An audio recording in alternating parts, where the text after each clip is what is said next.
Hit that button. Headphone. Streaming. Strum. Whoa. That. Okay. Okay, I don't know what those are, but they seem important now. We good? Hello? Yep. Malibu. Hey! I think I did it. Every time. It's like, I think I can. I think I can. We gotta set this up.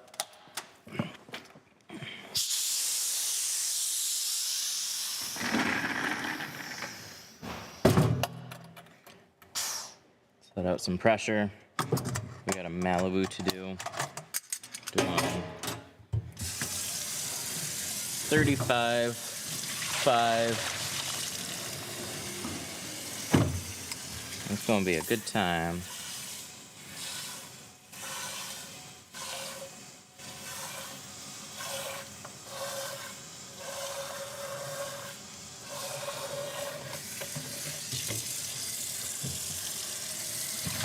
I like Malibus. Malibus are fun. I think I've got a Malibu this Saturday as well. I don't know how I got so lucky. But it's always a good time when we can just do Malibus. I feel under-prepared right now. For no good reason, I just do.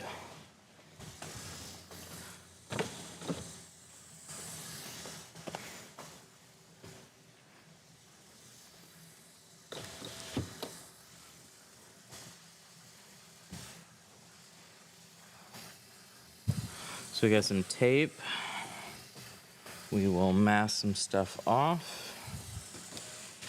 Just wipe that off while that's filling.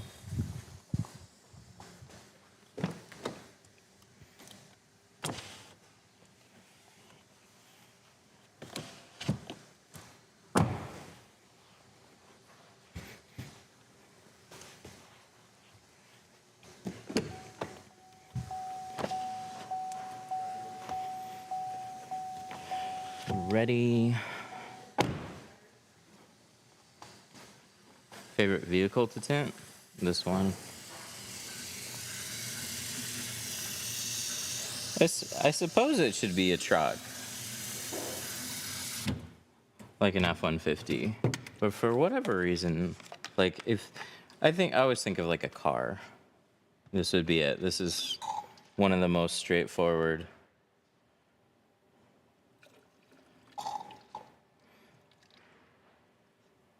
Thanks for the Detroit Tint Studio.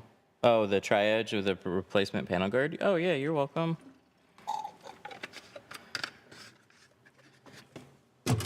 Easy gasket pulls and easy tinting without it.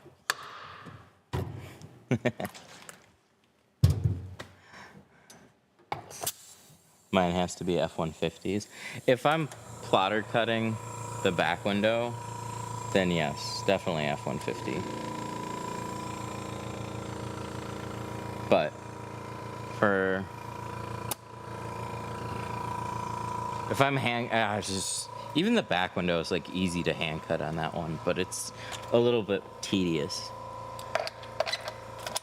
So if I had to pick like a car versus a truck, this would be it. Very straightforward. There's nothing in the way on the back window. The doors are all straightforward. Panels don't get in your way at all. It's nice. I like this one a lot. All right, so we're gonna do 35. Hand cut. What?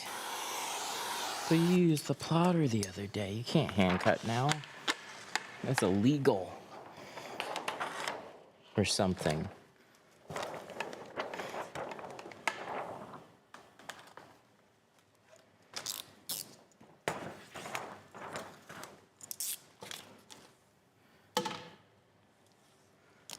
find some extra tools too. I had stuff in my tool belt. And I took it out. Do you have a plotter? No. I have two.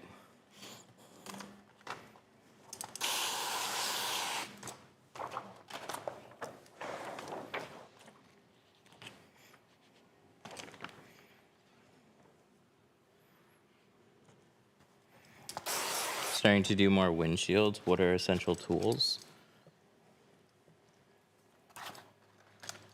Soak rope, a side swipe, a bulldozer, glass aid tape. Don't want no scratches. Why are you hand cutting? Can't we just have fun sometimes? I don't know. I got over being sick earlier this week, so I have a little more energy today.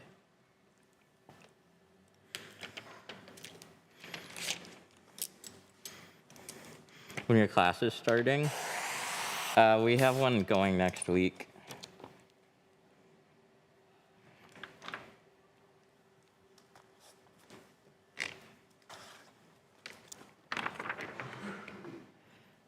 Yeah, don't you guys like to just have fun once in a while? It's all about pulling seals and getting them out as fast as possible. What's the benefits of having a keg or spray backpack? Efficiency. A spray backpack is about having water running around with you, but you can't have as much. A keg is about being able to spray on demand. See, I don't have to, I can just do this for like a long time.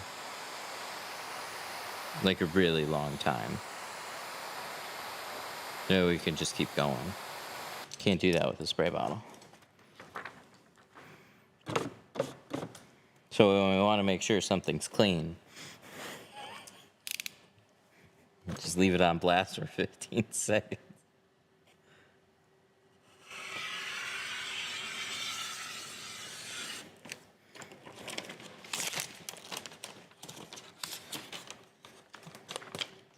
There we go.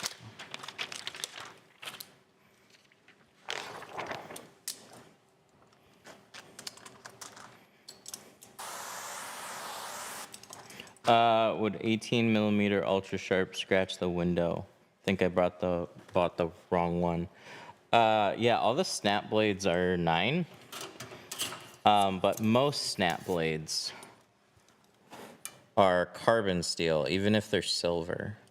You always want to make sure you get stainless for cutting on glass. Even stainless can scratch. It's not a fail-safe. Just less likely to scratch. So that's what I'm cutting with right now. With a regular steel blade, it's just a sharper, not sharper, it's just a harder metal. So that's where that comes from.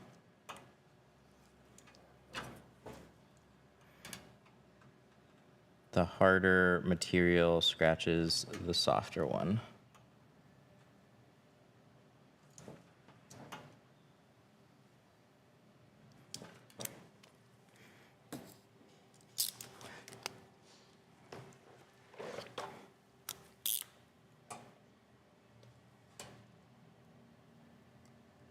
We gotta do a giveaway today too. I'm sorry, we fell behind. I got sick at the beginning of the week. I was fine, and then all of a sudden, I felt like shit for 2 days.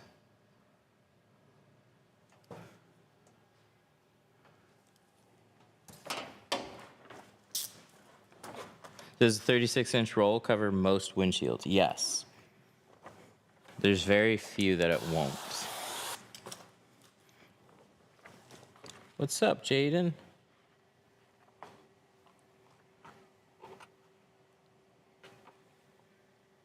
Should we trim just a little bit more? Just a little bit more? Here. It looks almost perfect. I think it tilts up just slightly. There.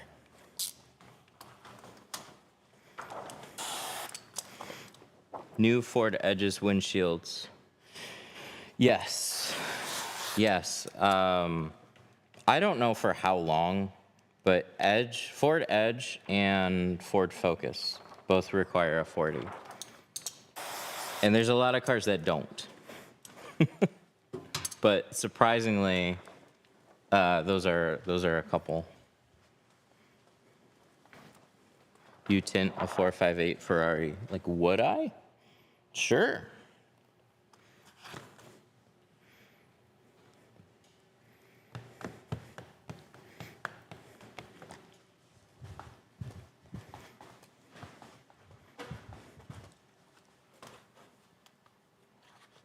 My blade grabs when cutting the top edge. How do I avoid this? What type of blade are you using? So we stopped using stainless for top edges a while ago. And I noticed for newer people especially, like these are really thin carbon steel blades. So we only use these for the top edge. This is what the pack looks like. They're very, very thin. BA54P. These are by NT Cutter. So same company that makes the famous red dot knife. The awesome stainless steel blades. They make other blades. They actually have a ton of different blades that they make. And I tried all of them. And I really like the thin carbon steel. Really, really nice.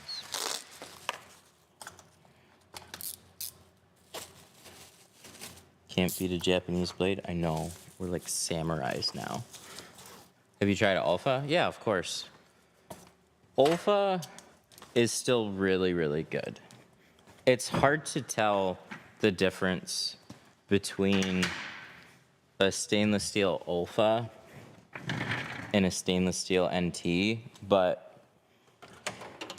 somewhere along the way I became a little biased. I like NT a little bit better.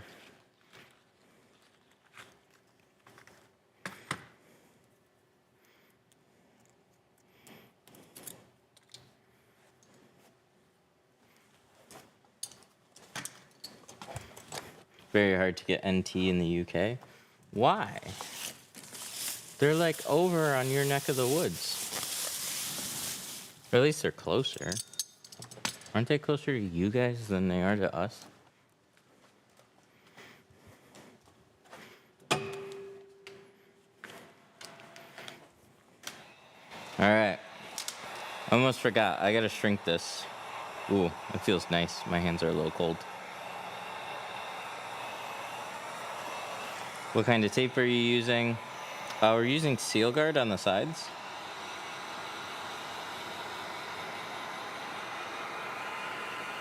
And then we're using Panel Guard to cover the panels.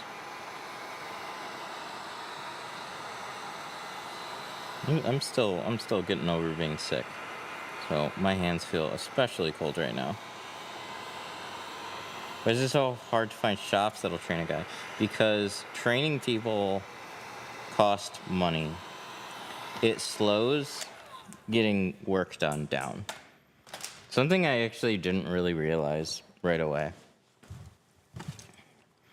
It's like if I'm already doing the job, what's the big deal in teaching somebody?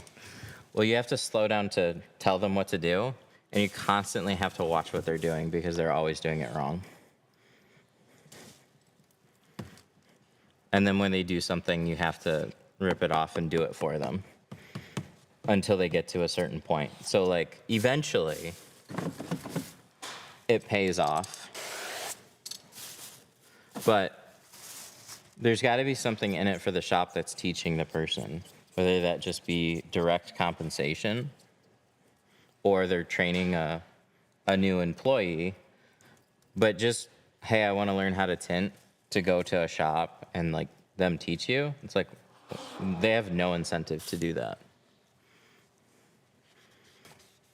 They're just training somebody that's going to try and take work from them. That's all.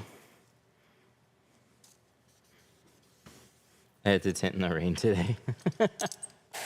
Jeez. You know, I was thinking about that. I have an idea. I don't know how wind resistant it would be, but I feel like you could anchor something and use the car to help. And then you could kind of like either cover like half of the car.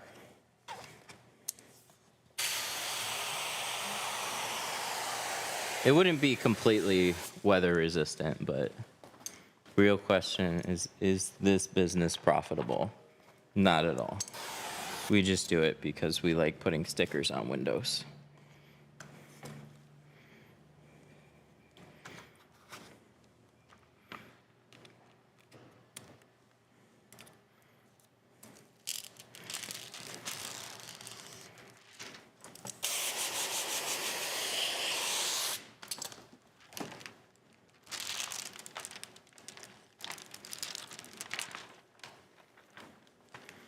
Don't be a brat.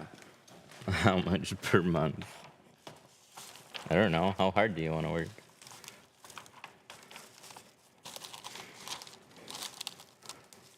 How many cars can you do in a day? What are you charging for those cars?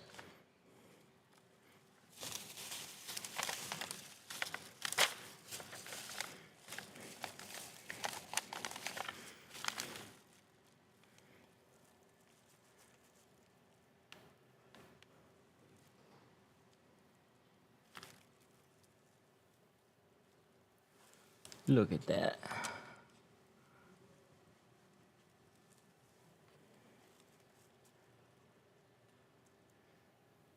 What's the percent here? 35. We're doing 35 on the front, and then we're doing 5 on the rear.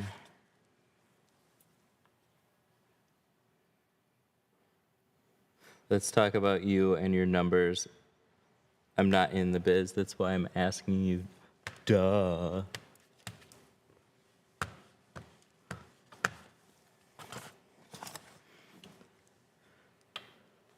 Duh. Is your air compressor oilless? I don't know. I've never done anything to it though. And it still works. So it's probably got some type of maintenance, but it doesn't get used very much.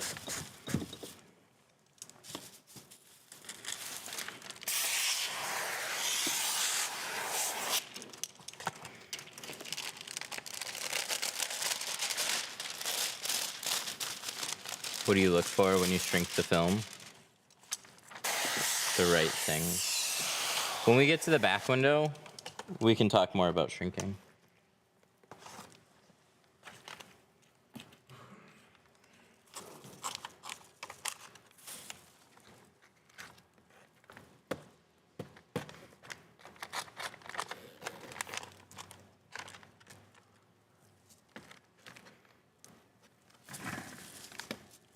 Come on. There we go.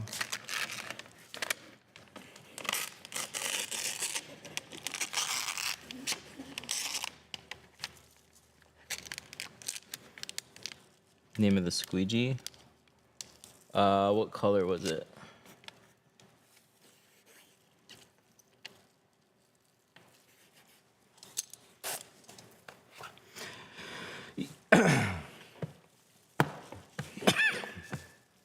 Yeah, income varies a lot. A lot of it depends, like everything depends on how many you can do and how much that you can charge for it. So if we're only doing a couple cars in a day and we're charging, let's say, $300 per car, that's only 600 minus whatever film costs you're using, whatever film that you sold, and then minus all your other expenses. That's nice money for one person, but that's not really enough money for a shop.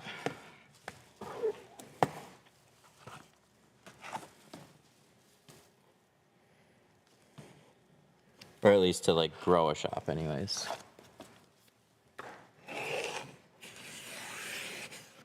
The blue/orange squeegee. Oh yeah, this one is the hybrid. I like this one a lot.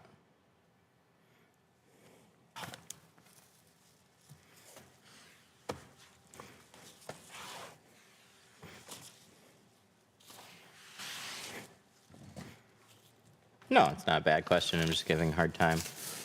Mainly because you said, duh.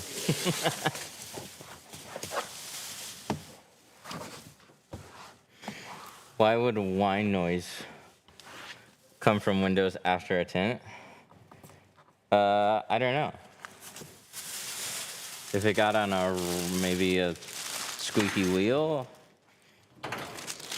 maybe water got somewhere it shouldn't. I don't know. It's hard to say.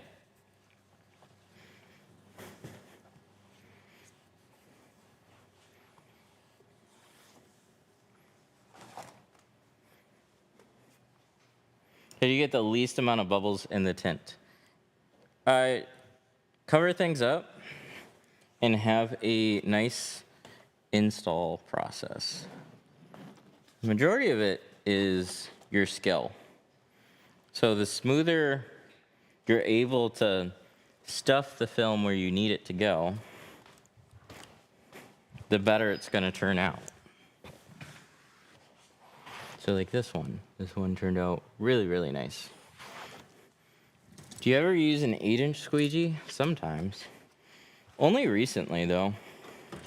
We started using this to help clean off and squeegee out a windshield. Worked out pretty well.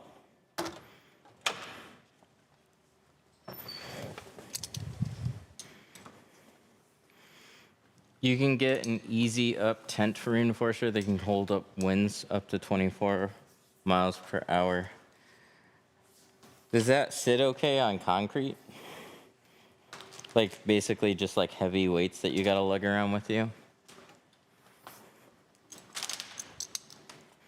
All right, we got another window we gotta shrink.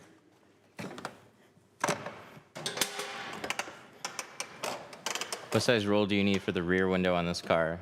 36-inch. Just have my windows tinted and one window I hear noise when on the highway. Like while you're driving?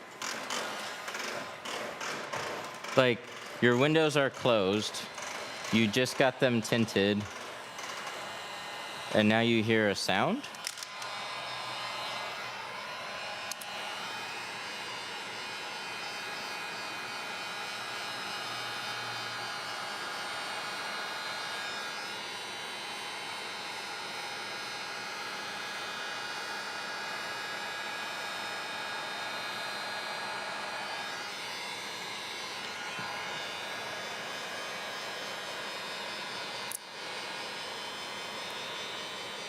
How did you get your name out when you first started tinting?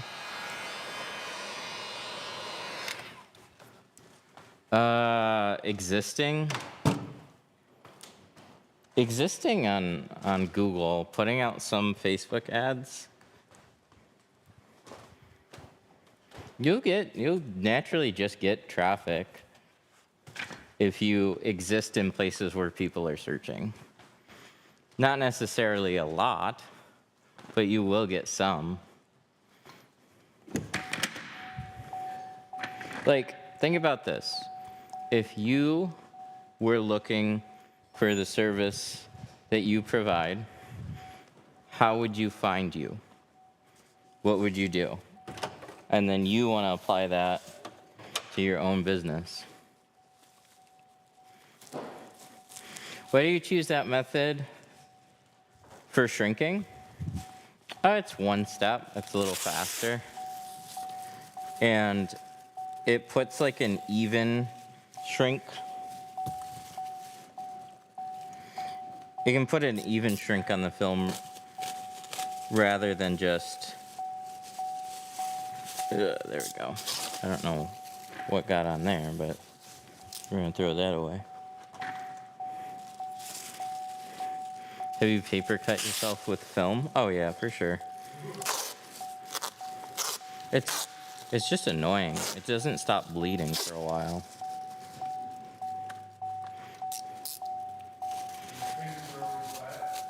Yeah. And it's often when you're working on a light color interior. Just to make it extra fun.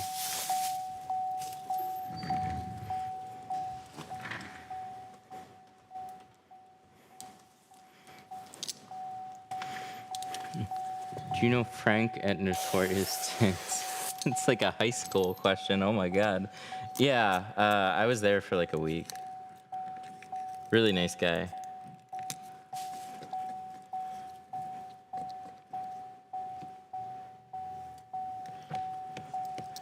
He didn't pay very well though, so I couldn't work there for very long.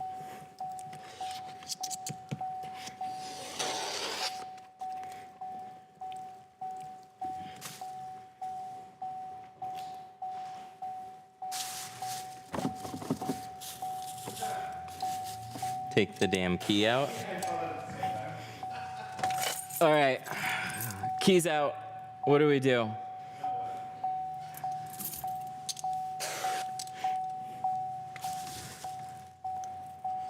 What's the next step? Step 1 accomplished.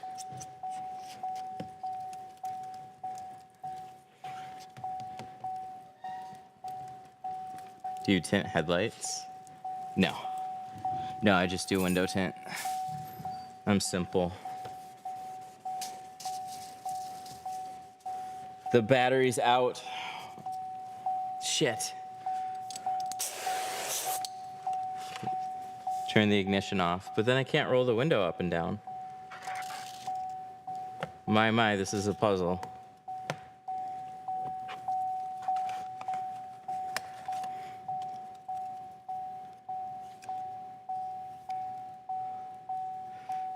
Dealership bought some tint called K-Cool. There's a switch on the door that you can push. I haven't heard that one before. You can flip the door latch, but then how do we close the door?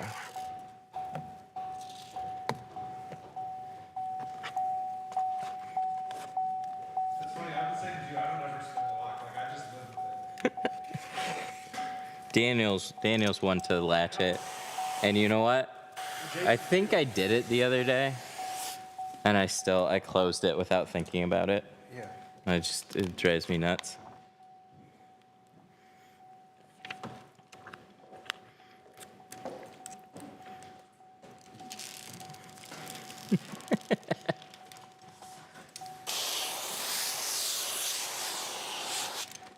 Sandbags. Yeah.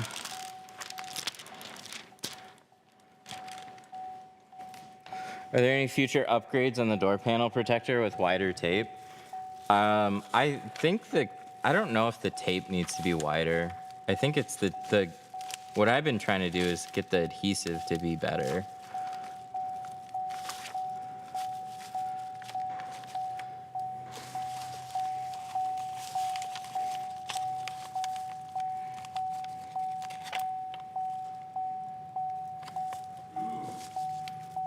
But I very much want the adhesive to be better. It's just fun trying to find manufacturers that can actually make that happen. Because believe it or not, you can't just say, hey, I want this thing to exist, and they're just like, okay. That's not the case. 40 years in, I hear nothing. I'm with you. What are you guys talking about?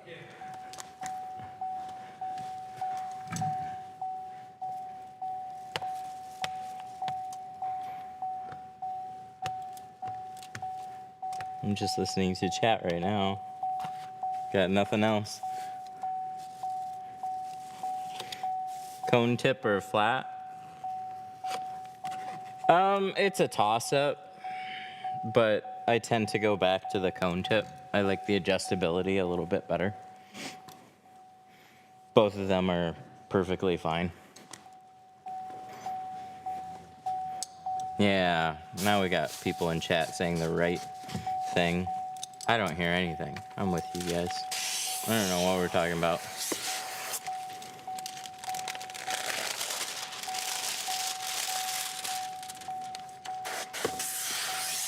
What's the spray you're using?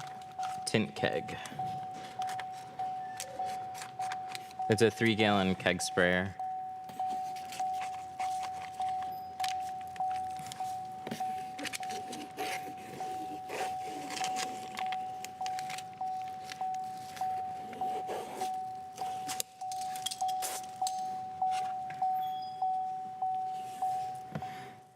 Glass doesn't let UV in anyways. Yes, it does. Absolutely does.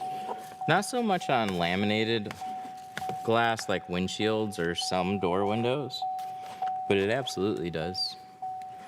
I have a UV meter, I've checked.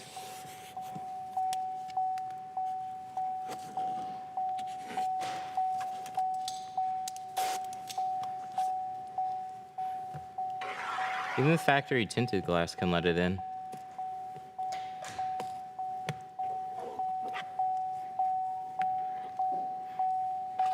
Yes, tint should tuck into the bottom.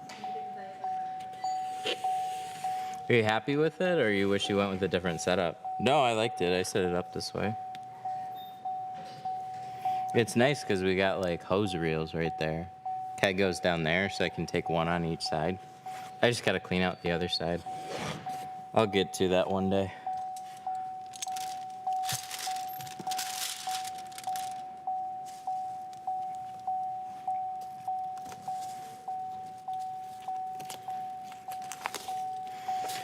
How long did it take you to learn? Long time.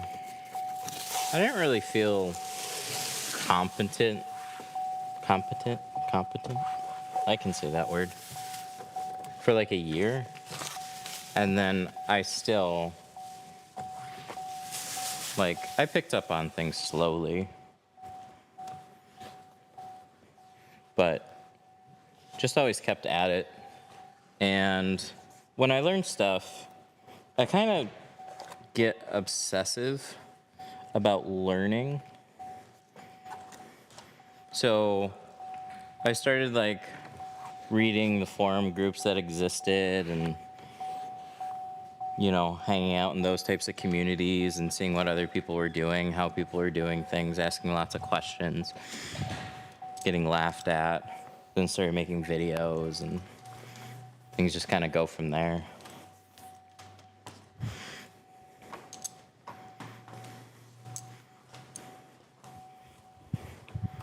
I'm kind of like that with everything. If there's something I find fun, I start learning as much as I can about it.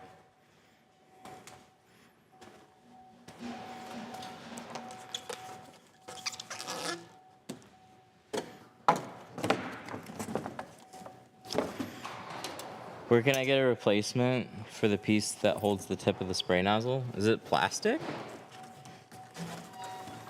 Or brass?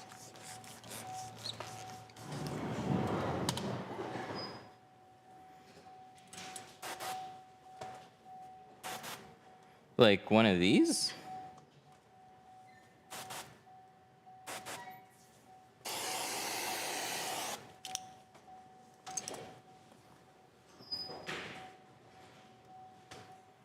Back car out hose. Back car out, hose back seat, ripped hose reel off the wall. Wait, what the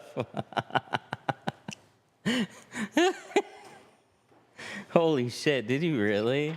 You left the hose in the car and then you backed the car out? The beep stopped. It gave up. No, we just really don't hear it anymore. We need to time it. So then when people tell us to turn off the car, we can say, actually just wait 10 more minutes and you won't hear it anymore. Okay.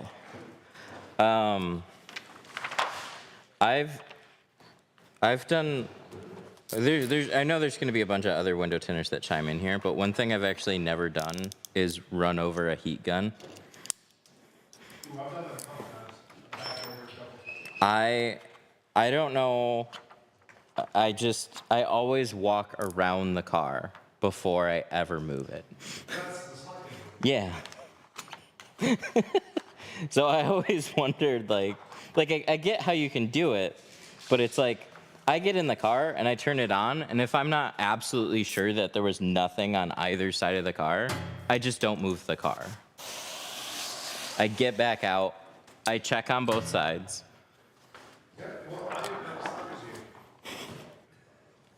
as So to hear just, I back the car out with one of these in the car, it's just like, oh my God.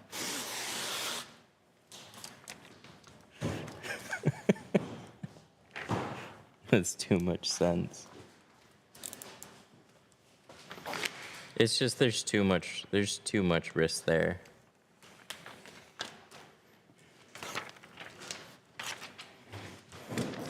Though I think the worst that's happened was I had a roll of film leaned up on a tire. So like when I backed the car out, it fell over.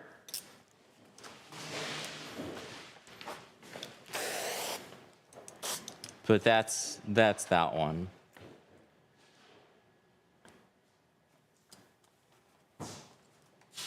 I bought the Orange Crush squeegee from GeoShield, and it leaves streaks. I was so excited to use it. That's no good.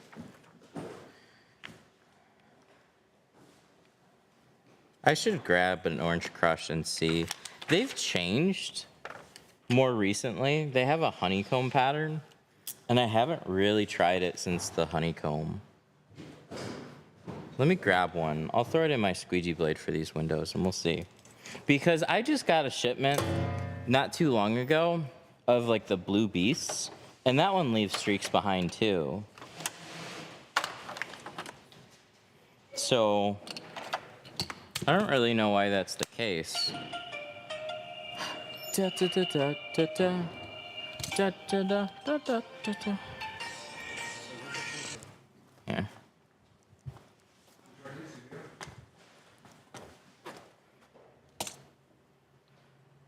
See, the game is if you don't get to the phone fast enough, you get shot. Actually, you got enough handles, right? Yeah, I got this one. Oh, I got an Orange Crush right here. This is new, right? This is new from the shelf. Yep.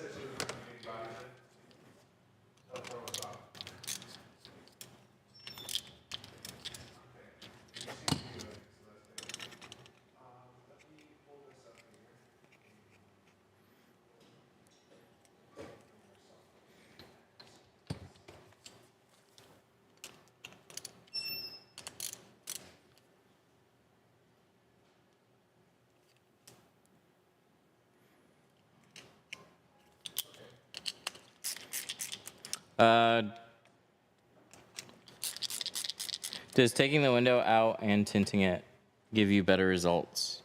I don't think so, but if you have the proper station for it, you could. There was a long time ago. No, I don't see any streaks with this yet. We'll tint the rest of the window with it, and then we'll see. I would just reach out and say that it's leaving streaks. They should swap it out for you if that's the case.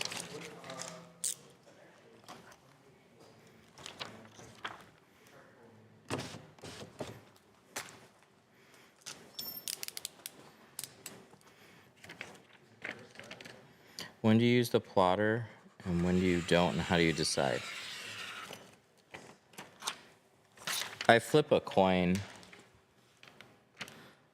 Really, it's that random. Sometimes I use it, sometimes I don't. There isn't any rhyme or reason to it. It's more, I know the precision that I'm gonna get from hand cutting it, and plotter's always a bit of a gamble. Plotter's been working out really well lately, so that makes me want to use it more. But if I want to be absolutely sure, and I'm not in any type of rush at all, then there's no reason why I can't hand cut it. But it's more just personal choice. What kind of solution do you use? It's called Tint Slip. Can the plotter do every car? Every car that it's programmed to do, but with varying levels of accuracy. Do you have any videos of calibrating a plotter? They're kind of buried on Facebook. I made a couple short videos that are more about how to dial in like the blade.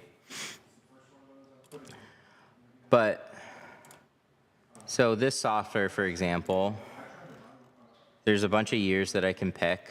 there's not makes and models for absolutely every year, especially when you start going back this far, like 86.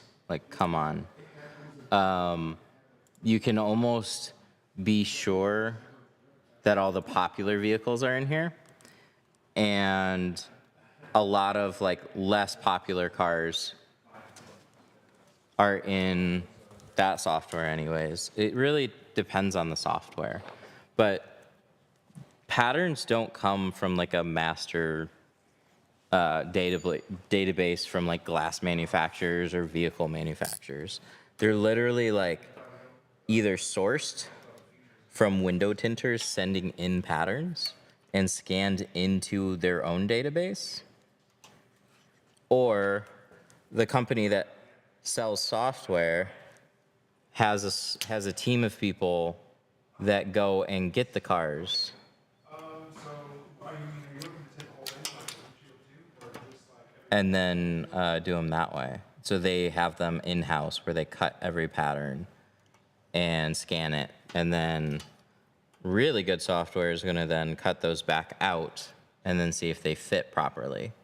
So you can see like how many new cars do you have released every year and how many slight variations do you have. It's not a small operation to just add a car.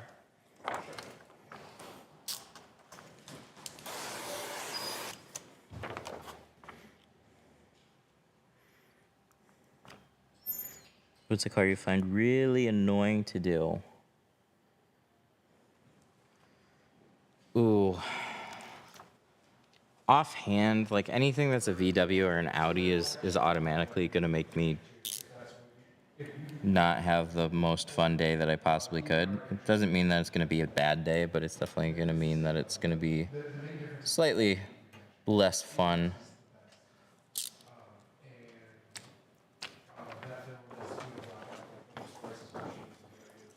But if I had like a VW Bug or like a C6 Corvette, I'm not really having a fun day. I'm kind of dreading that day. Those would be some really popular, common, less fun cars. Oh, no. Yeah. Yeah, that's what I mean, right? I said words. Is this ceramic? It is. We're doing GeoShield C2 ceramic.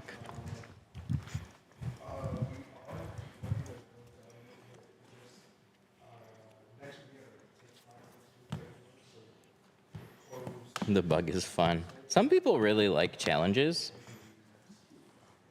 I don't. I'm over it. I realized a while ago challenges just means I'm going to have a long day. And then they never really add up to anything. Corvettes are hard. The C8s are not. The windshields would be. The C7s, same thing, the windshields would be. But C6 and behind, definitely. Do you know how I can change the origin of my blade on my plotter permanently?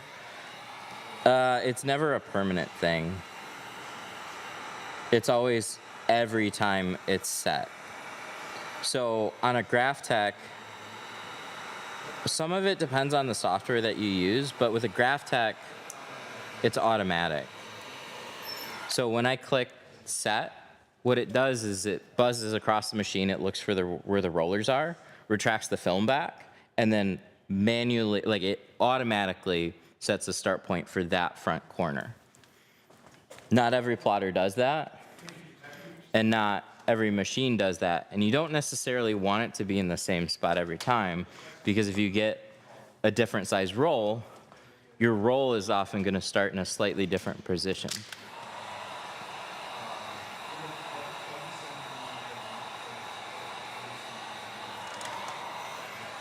Why do you have to heat shrink it? Okay, so little example here, but you see this? This is called a finger. If I don't shrink the film, those can pop up all over the sides and the bottom. So what I do is shrink the film, and what that does is literally it shrinks and molds the film to tighten up. So when I squeegee this out, those don't pop up anymore. It's nice and flat. How many times does it take to get decent at tinting? At least 3 times. Maybe 4. Or 400 or 4,000. It varies. It's so up to the person. Some people learn it faster than others.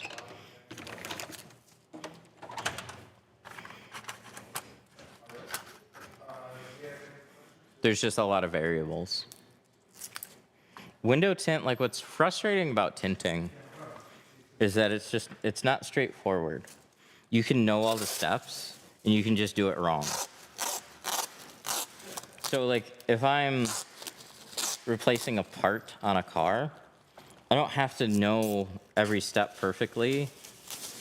Or like if I'm unbolting stuff, like I could not unbolt it the same. I could have my wrench slightly tilted and it still works. Or I can stop and start. With window tint, it's so much just start to finish. And if you do something wrong, you often have to start over. So that makes it really frustrating. I want to apologize. I'm sorry, but I'm not sorry. What? I just booked a hearse. A hearse? Yeah. It's not active use anymore. It's been retired. It's privately owned project car. Oh boy. Do you quote it? No, they're going to bring it by and let us quote it and do everything at once, but they're just going to schedule an appointment to it. They're going to drop it off and leave it 2 Mondays from now. Oh, okay. So that's It's a Cadillac. It's a 2005 Cadillac DeVille. okay. So it's just front and back doors are the same as any other DeVille, and then it's just got like cargo windows around the back. And it just depends on if they're fun ones or not fun ones. Right, right. And they want Apex for everything. Okay. So Got to keep the bodies cold. yeah, yeah. He was talking about the speakers. He said there's no speakers in the back of the car. I'm like, well, I can't imagine why. Creepy. So we might have a hearse stream coming up. We'll find out. I think he's gonna love it and hate it at the same time. It's unique. Yeah, Cadillac DeVille, it's nothing difficult. So we'll see what kind of windows they got on the back. I don't think that's going to be in the software, though. We can look, though.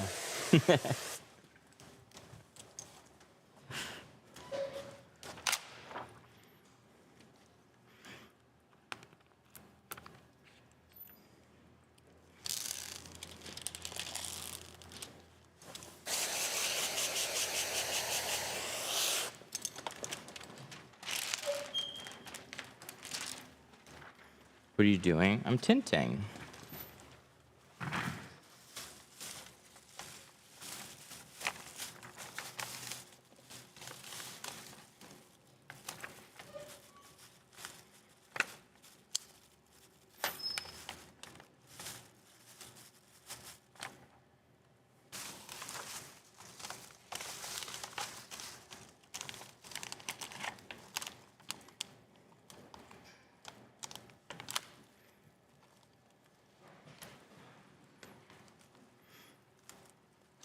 5% off Tint and Tools during live. No, right now we're doing 5% off tools, and that's just anytime you use the code.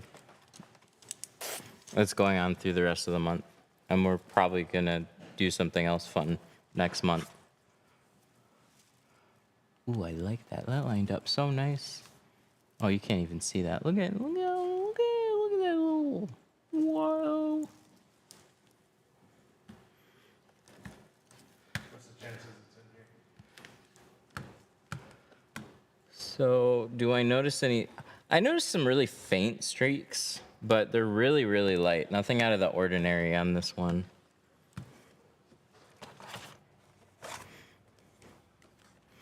Which one do you like better, Lumar or 3M? I mean, I haven't used either in quite a while. For 3M, I mostly use their color stable line. And I was always wondering why it was so blue. Like it was too blue to even factory match. Lumar, I really only used like some CTX and ATC. And ATC was like one of the easiest films that I ever worked with. It shrank so nice.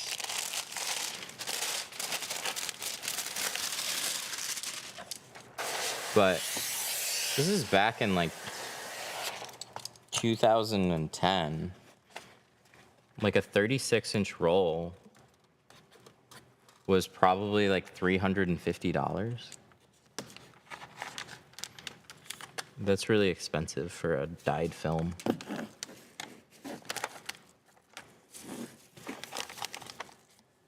So, I mean, I think both films are kind of like overly expensive for what you get.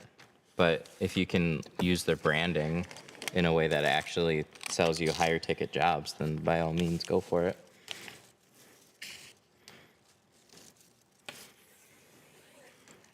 This is it.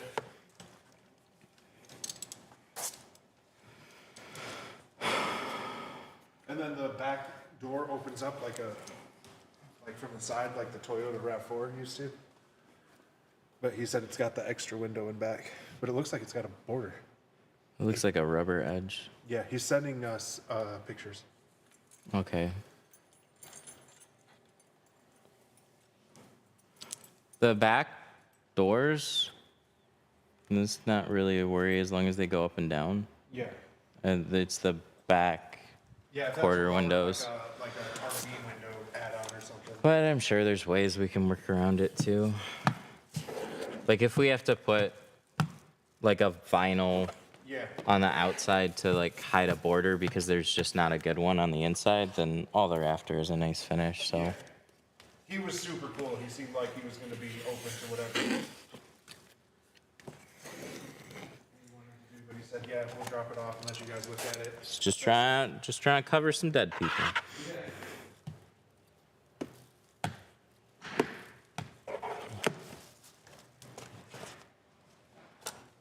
Did Mark take his flat glass calculator off Tintly?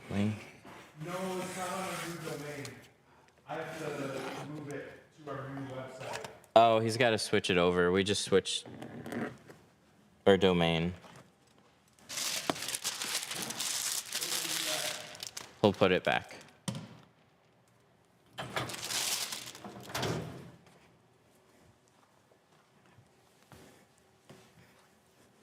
Yeah, because we updated the website.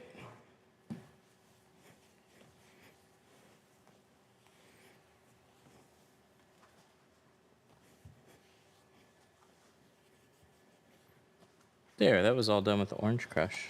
Looks nice. You know, the one thing that I always like about these types of blades better is the cropped. It's just, so like, if I want to get down here, see how that kind of avoids the panel and drops down a little bit farther. When you have a squared off edge, you either have to tilt it or you just can't quite get into edges quite as well, because you're always like, when you come up here, that edge is always bumping against stuff. Cropped blades are nice, but you only get one edge to use on it. So take that for what you will. I like the hybrid blade better overall.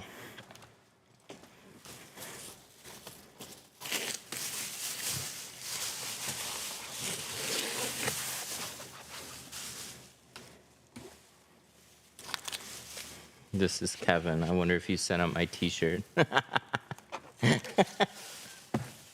Sorry, I'm just laughing because I have no idea. They say free t-shirts. Then we get messages afterwards about t-shirts and stuff, and it's like, come on, you guys take care of this already? I will check.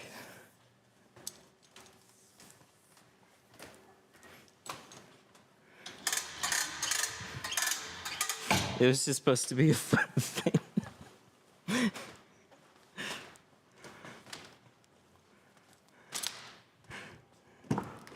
You said you were going to send me one because I purchased something? Yeah, exactly. You should have one. I'm not saying you're not going to get one. I'm just like, what the fuck? You should already have one, so I'll figure out what's going on. It's when people try and do something nice and they think that it's gonna be easy. All of a sudden, it's like, for whatever reason, it's just shit gets in the way. It's like clockwork. Otherwise, I won't keep thinking about this and wishing. Hang in there, buddy.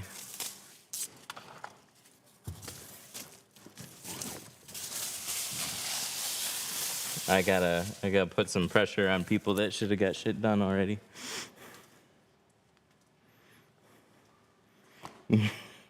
Kevin, I took your shirt.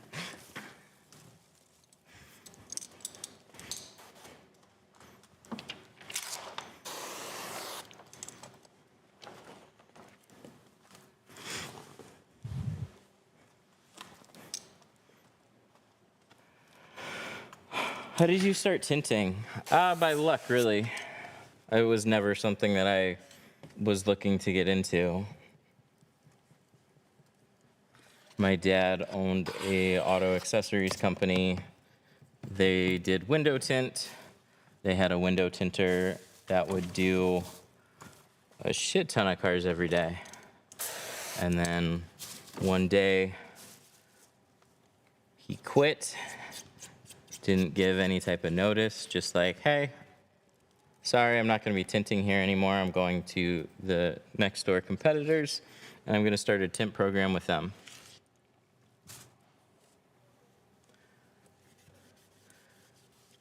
And then they were like, we got all this tint business. Who do we train that's not just going to leave?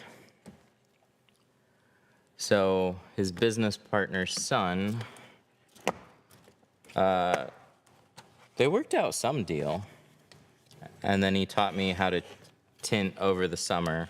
And I was just kind of like there. I was doing basic car detailing, running cars back and forth to like dealerships. I was just whatever over there. And then I started getting into electronics. Started going to aviation mechanic school. Wasn't sure what I wanted to do. And then tint was always just kind of like a thing.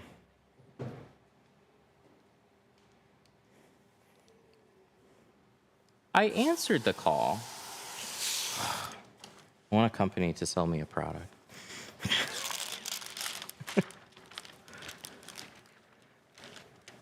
I tried to answer that though.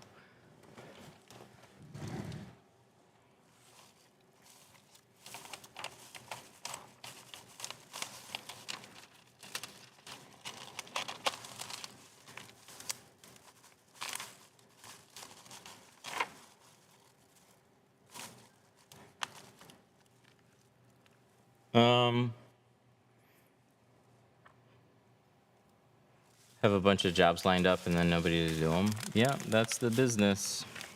Happens a lot. And it's what's so tough is like it's a skilled trade, and shops are nice because they can provide stability, but that comes at a cost. And then people get comfortable and everybody wants to kind of grow. So like a big problem is always like when you hit the ceiling. It's like you get used to making a certain amount, and then it's just like you hit a brick wall. There's no more like growth opportunities. So it's difficult for a lot of shops and service-based businesses like that because they can only get so much per job, or then they have to pull in more work, and one individual can only do so many cars. So a lot of people end up going into business for themselves. It's a very hard thing to kind of like systemize. A few companies have done it. where it's more of a service-based system where they do more than just window tinting, or they have support programs and stuff like that. But that's really tough. Just a lot of work.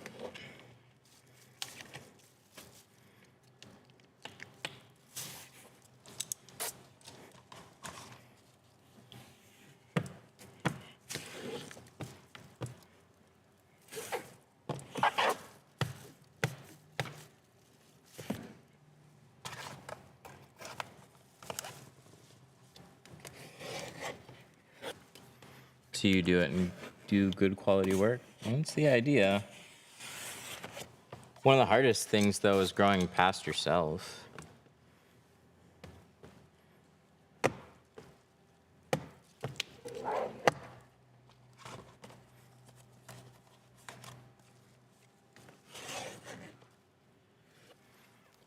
ever tinted a 90s F-250? Oof. Yeah.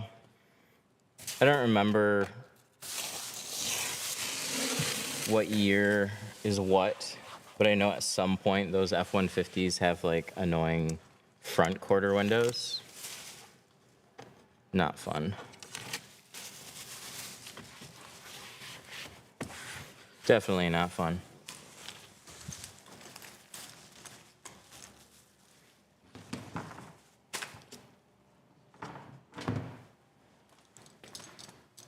What percentage should I tint my front windshield? Do you want a dark look but still functional? Or do you want it like tinted but not really draw attention to yourself? –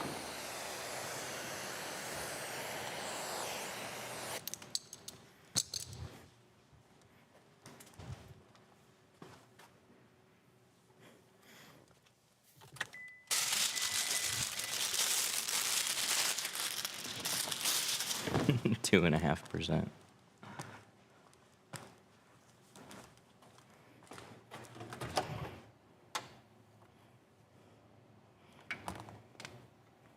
Oh, is this the one? Yes. I gotta throw these blue pads away. They're just not used. But like this is the only one that has, oh yeah, we gotta do this. Hang on, TikTok. We gotta, sorry, I'm not puzzling quite exact. There we go. Woo! Should I go 20 or 35 on a front windshield? I think 35 is as dark as you need to go and still get like a very similar effect. Like 35 on a windshield is dark enough where it legitimately makes the vehicle look pretty damn dark and tough to see in the front. It's not like if the sun's shining right in it, you'll still be able to see into the vehicle some, so it's not perfect for that. But it is, in my opinion, like the best shade for an all-round, like it's not dangerous, doesn't feel dangerous to nighttime drive with it, blocks out a good amount of glare. So I think it's a good all-rounder choice. 20 is fine during bright, sunny conditions and most of the time, but you're going to run into certain situations where it's just like extra dark or it's raining a lot and you're just gonna like, it's gonna be a little tough. So on a windshield, I don't think that's safe.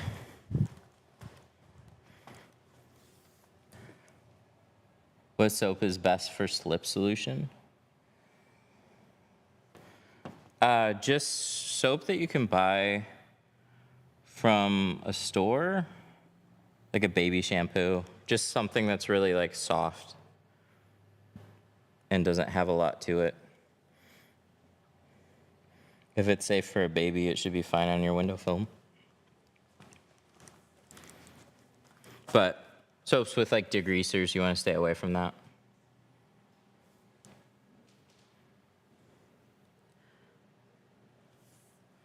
Is there a 30% ceramic? Some companies have it. GeoShield unfortunately does not. It goes from 40 to 35 down to 20. I think they should have some in-betweens.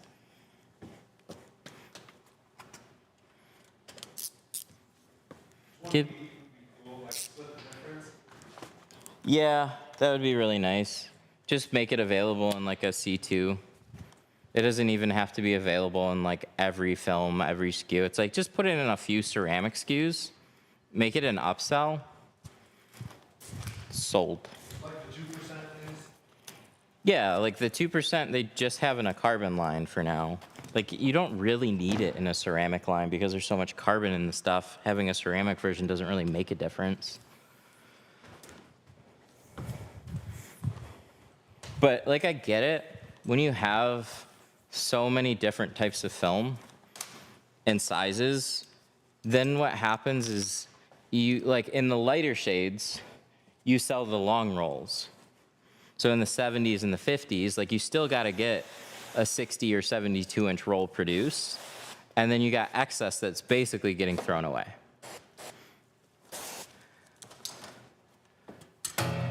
And so like in certain shades, like a 30%, it's not going to be their most popular seller. So they're going to have to get it made, and like it's not going to move very much. So then they just like get distracted with other stuff. Inventory's a bitch. You're just sitting on money.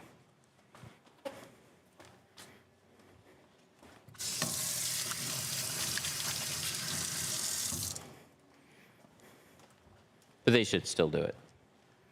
That's their problem, not mine.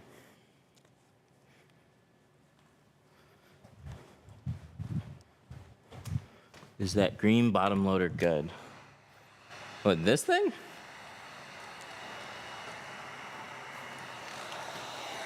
What are we calling a bottom loader? How much should I expect to pay for a basic taillight tint job? $250? Probably. Taillight film is not inexpensive, and it depends on your taillights. So like this Malibu, you got like this weird curve right here. So like, I don't know. This is why I don't do this stuff. I don't know how extra difficult that would make it. I'd say it's probably not the easiest set of taillights out there, but it's probably not the most difficult either. Somewhere in the middle.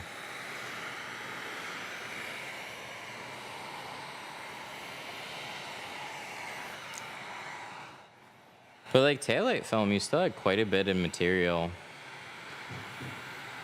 And if you aren't like super proficient at it, then expect it to cost. Are you gonna clean the inside too? Nah. We're just gonna slap it on in there and whatever sticks, sticks.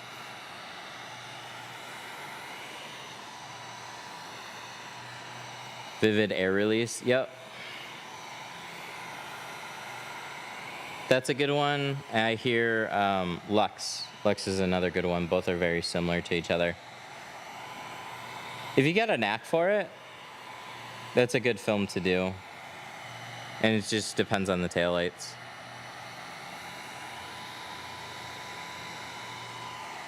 My tint always gets stracked.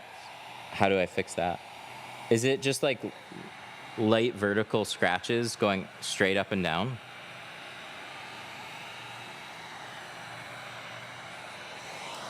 What percentage should I tint my front windshield? Did we answer that already? Or is that for somebody else? So we are dry shrinking this one, yes. So we put a snuggle dryer sheet on the back window. We smeared it, and then we're drying it.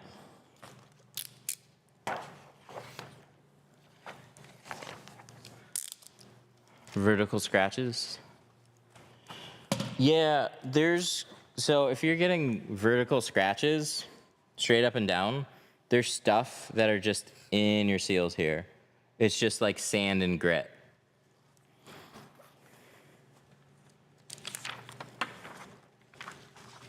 So you have to either take out the seal and clean it off. That might involve removing the door panel, it might not. I don't know, but that needs to be cleaned.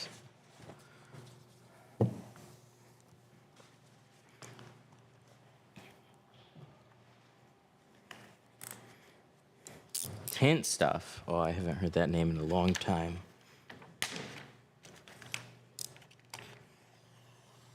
Been watching for 10 plus years. Have we been doing this that long? Am I that old? We'll see you in another 10. I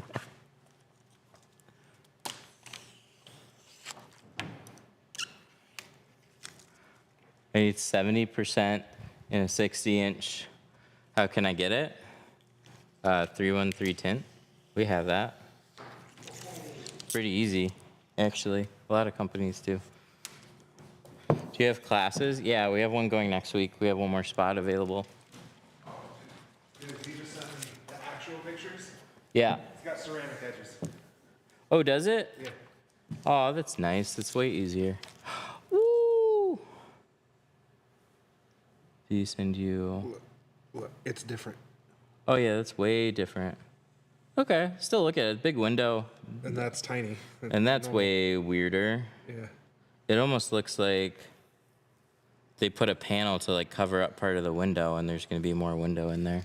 22 inches. I wonder if it's got like factory door glass, and they just covered it up with like paneling. Yeah. Oh, like a regular width window, and it's just. Yeah, they just put like some styling panel in front of it. Yeah. But yeah, the back window and those sides would be no problem. It's just like. Okay, way better. So it'll only be a mere $10,000 instead of $100,000.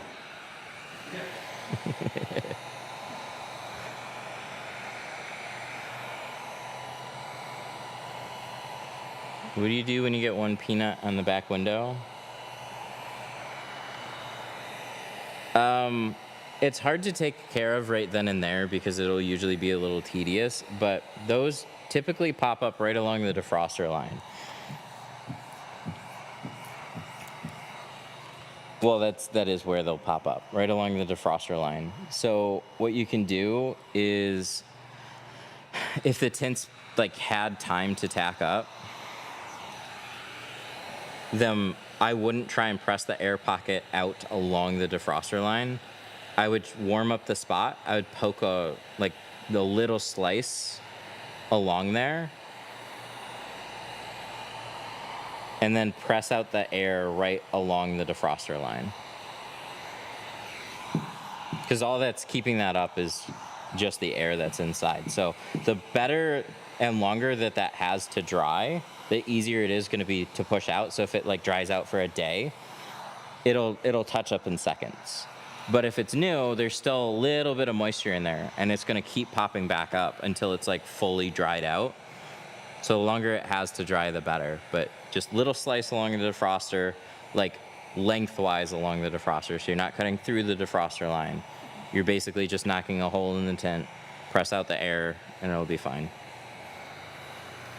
What's the setting on your heat gun? High.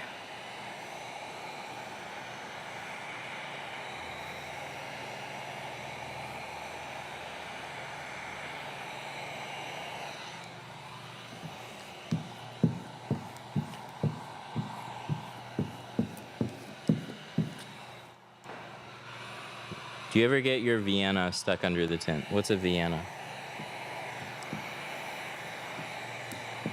What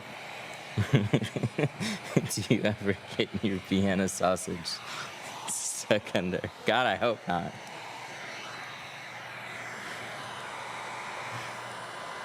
Okay, so shrinking. This is one reason I really like these cars. This is a very simple back window, so there's not a lot of curve going on here. So if you want to practice on a car, Malibus are great. Heat gun, 45-degree angle. This is on high. Is that PPF? Are you high? 45-degree angle. You want to point the heat here. So you see, let me try and angle the light here so you can see it a little bit better. Right here is the base of the finger. I'm basically going just slightly above that. And I'm just heating it up and allowing the film to shrink. And you see it kind of ripple. And then it goes from just being this loose vertical fingers to then being sideways shaped like ovals, little ocean waves. And you just go back and forth, and you continue to shrink it until it does that. So the less curve there is in your window, the easier that is to do.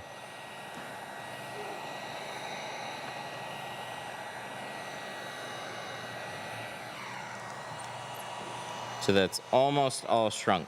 But you see how now, instead of that loose vertical fingers, we got a bunch of little sideways ocean waves here. So then I just take my card, create a bigger wave. See this curve? This wants to go out this way. You're just making those go into a shoreline. So just make your card go parallel with where that wave is going. Just push it straight.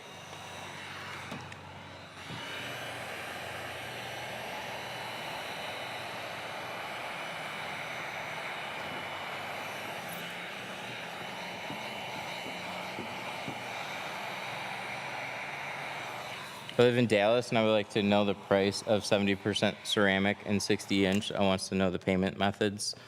So we have a website called the TikTok Shop. TikTok, right? Mm-hmm, TikTok. TikTok. TikTok loves when I say this. They don't. But you can go to the TikTok shop. TikTok shop. Can you even read that? Yes, you can. There, and then you can find out. And if you use this 313 tint, you get 5% off tools. Also, bio takes you directly to the TikTok shop. TikTok. Oh wow, my viewership just went up.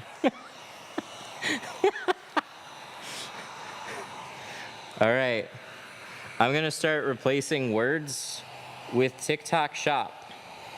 So we're gonna take our TikTok Shop heat gun. We're gonna point it at our TikTok Shop film. We're gonna shrink it until we get these nice little ocean wave TikTok shops. Push it into the TikTok Shop.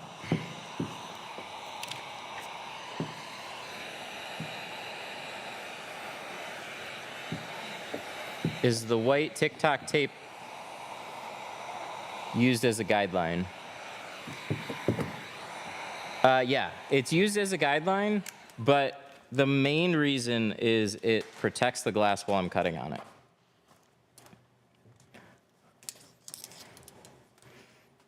Oh, no, just kidding. There's too much TikTok Shop, they know. Viewership drop back down.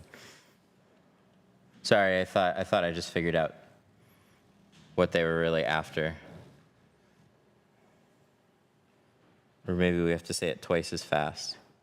So this is 5%. And I can like faintly see the line, but if I take a light and I just shine it directly on the line,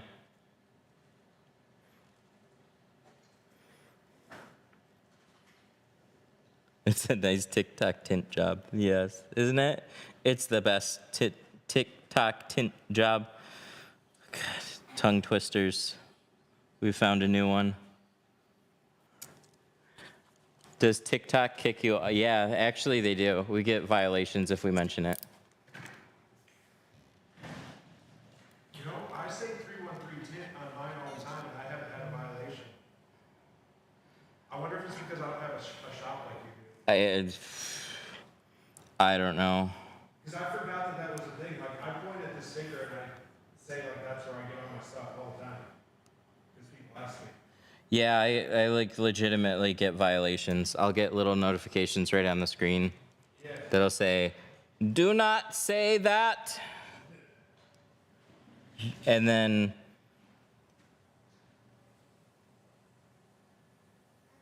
I've had ones that have literally dropped the stream down to like 20 people because they're like, "Oh, sorry, we're restricting your stream."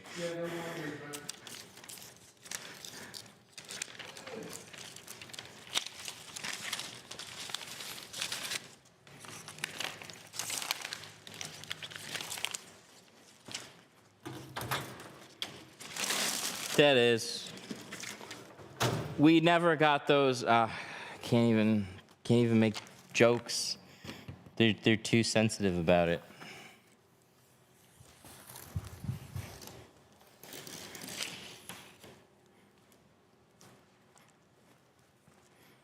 Yep, little bit overbearing.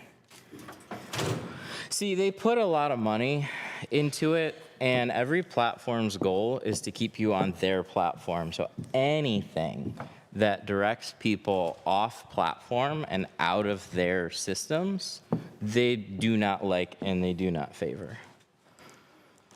So they are actively listening to, they just have automated systems. Everything is captioned, everything is listened to, everything is watched on some level. A little less sophisticated. So for the time being, I can still write things on the board. But I legitimately have to be careful and tell you about all these fantastic opportunities in the TikTok shop. The best place to buy all your professional supplies, because why wouldn't you buy all your supplies in the TikTok shop? Why go to professional sites when you can just go to TikTok shop? I have no idea exactly what triggers it. But dude, we got levels of AI and stuff and money that is beyond everybody's imagination now. So who knows what systems that they have in place and what picks it up and what it, it's just, I don't think it can be measured anymore. It's just fuck around and find out.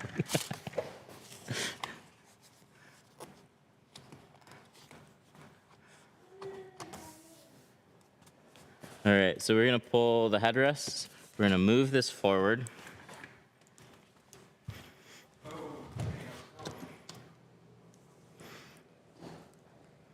They actually didn't allow us to sell anything sharp in the TikTok shop for a while, so we didn't have any blades. Some squeegee blades got restricted, some tri-edges, all the knives.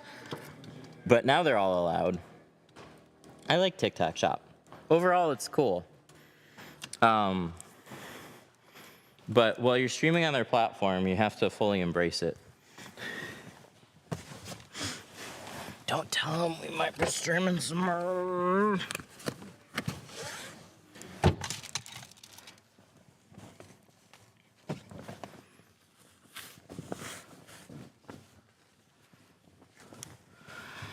It's sad. Yeah, I know. But on the other hand, they look at it too like, it's a win-win. It's like, hey, you're allowed to stream here for free. You're allowed to build your own business here for free. Play by our rules, or just don't use our platform. So I get it.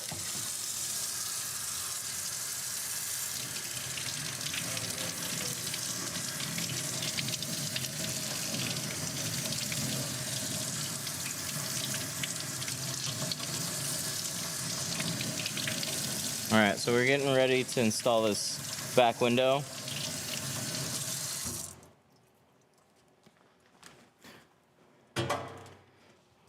Where you at on a standard 4-door, no windshield strip? So a car like this starts at $299 for all the sides and rear.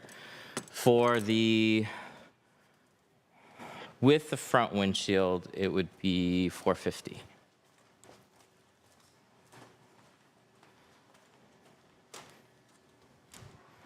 Let me grab this too. We're gonna clean off the inside.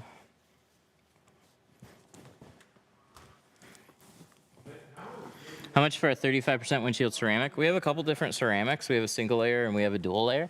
Our single layer C2 would be $200, With dual layer, it'd be 250. What else do we need? We don't really need much. We don't need all three, but we're gonna bring them in because we can.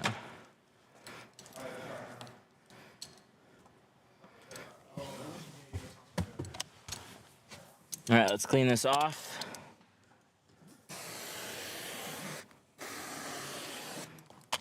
Yes, we are gonna clean this off.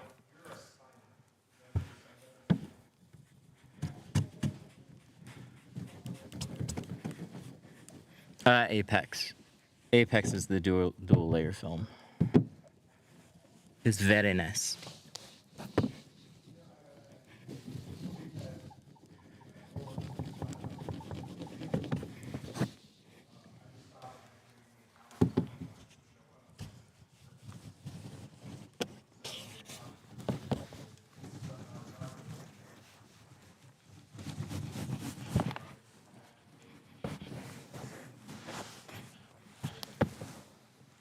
So a single layer ceramic blocks out a lot of heat. A dual layer ceramic is basically like double tinting that window, except you're doing it in one film. So it's gonna block out basically what's left that's still bleeding through, which isn't a lot more.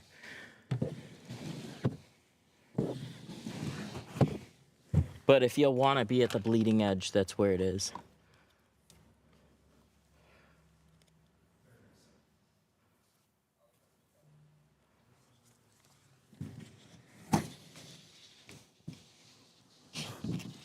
You know, phone in the way makes this difficult. I'll say that much. It's hard to show this and still do this way. Because you guys are on like neck cam. So this part's not bad.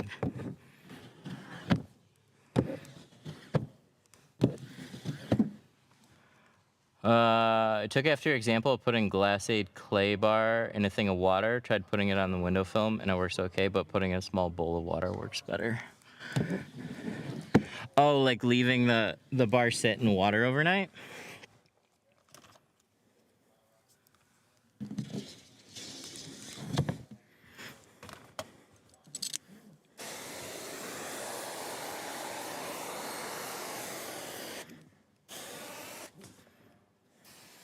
To the moon. Yeah, I like this set. I got a hatchback. Are those easier? It depends on the hatchback. What kind of hatchback? Tahoe, Suburban, Explorer.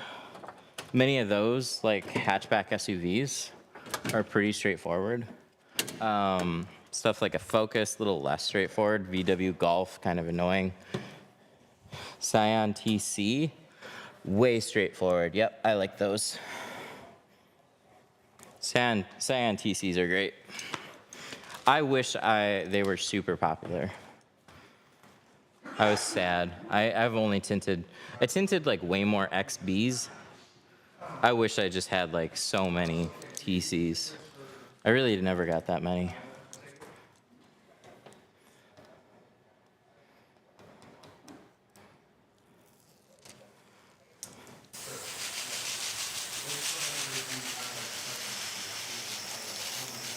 Why did the window look foggy? There's still stuff on it.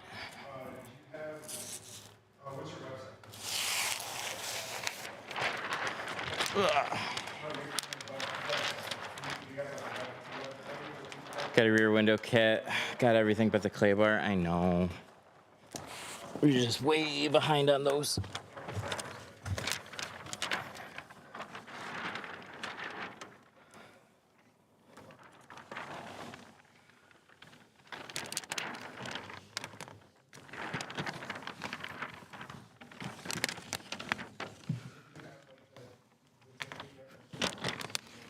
Let's line this up. Slide this down.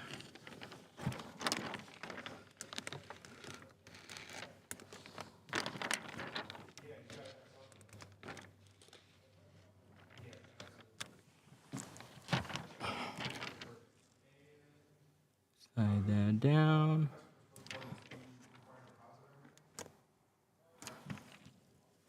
You guys are probably looking at towel, right?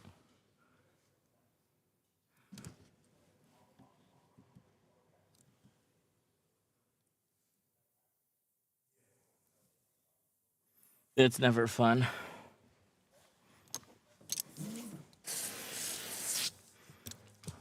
Can you do the folding method with a back window? You can do the reverse roll method with a back window. There's a few different ways that people fold up a back window too. I don't think there's really like a perfect universal solution to that working.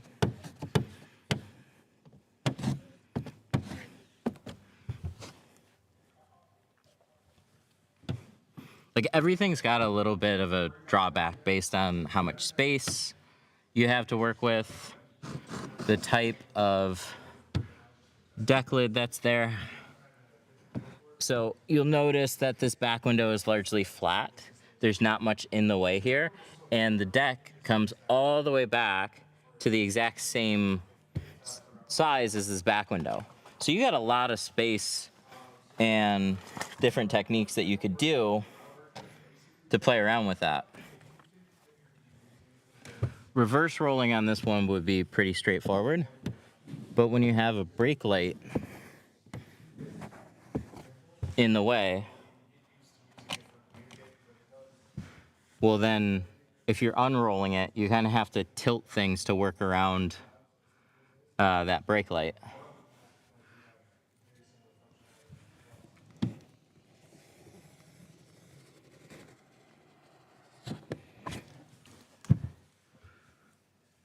All right, switch hands.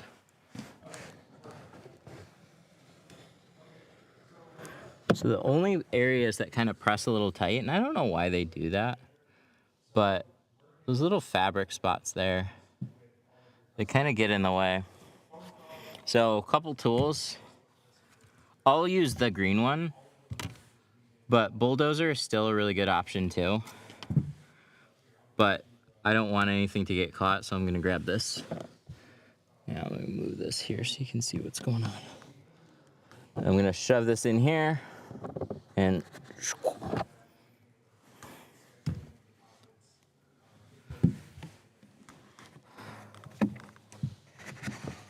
perfect. So just for good measure, push extra hard along the defroster lines.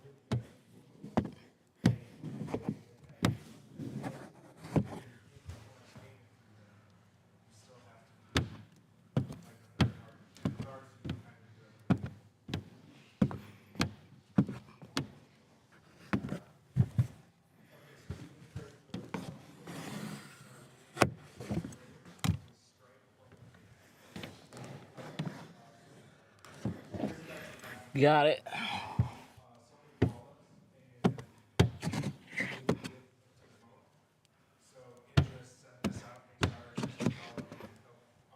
Got it. So let's clean it off and check it over.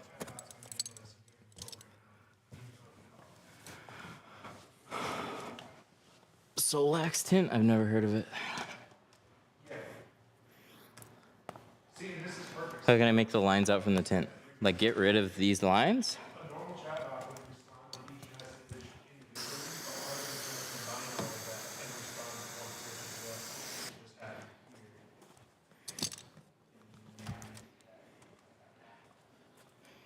The black dots, does the tint stick to that? No, unfortunately, no tint will stick to any of that border. So it'll still silver regardless of how much you push. You can try and dry it out. Like honestly, if you wait a few days for it to completely dry out, you could warm it back up and then get it to stick sometimes a little bit better. It's not a guarantee, but you can get it to kind of like seal up a little better that way. But nothing makes it invisible.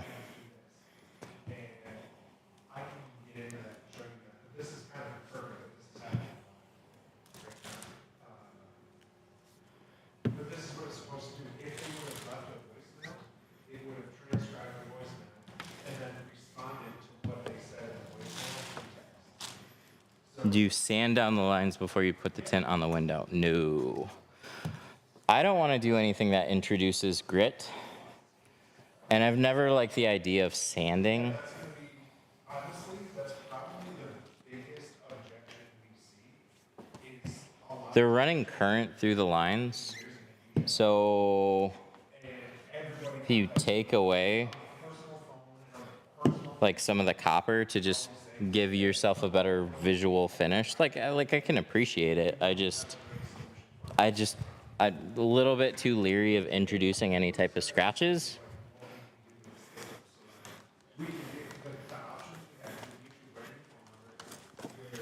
And maybe that window runs a little extra current. I don't know. I haven't really, I can't say for sure I've seen that.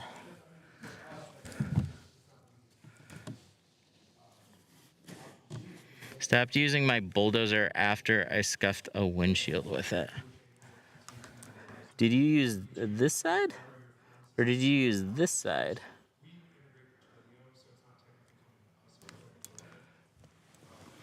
I've never scuffed a windshield with one. This is a flexible rubber blade here. you'll still be able to use the number, but it's all going to be through the tint. So Looks good. yeah, so everything comes through. There's no way to divide it. Yeah. So there's no way. My dozer got caught up.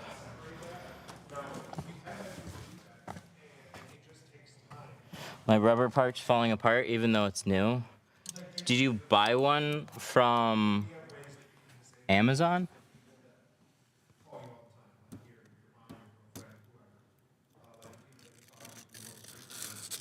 Because I will tell you, there's 100% a ripoff, bunch of ripoffs of the bulldozer that completely suck.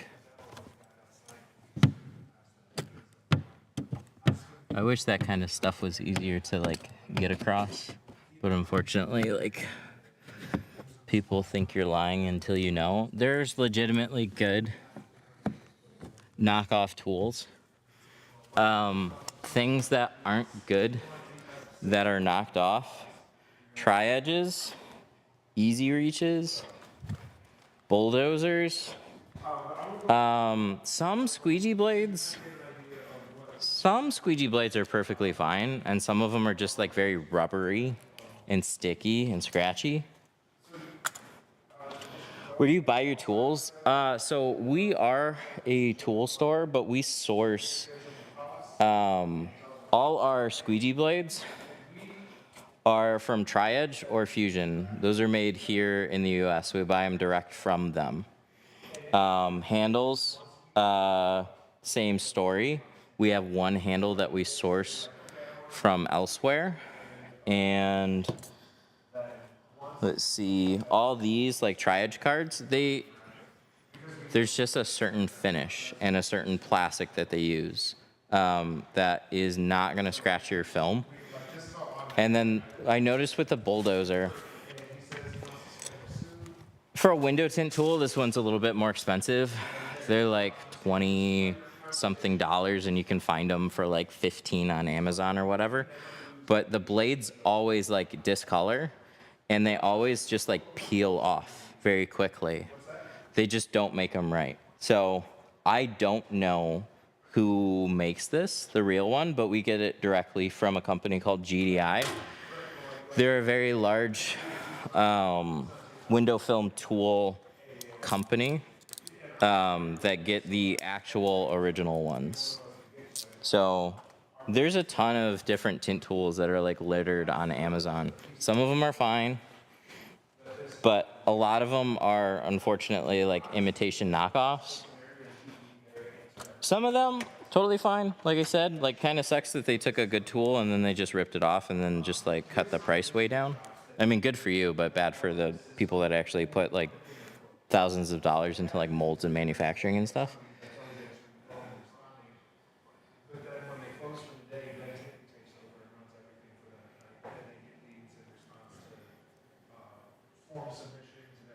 Because that's actually a thing.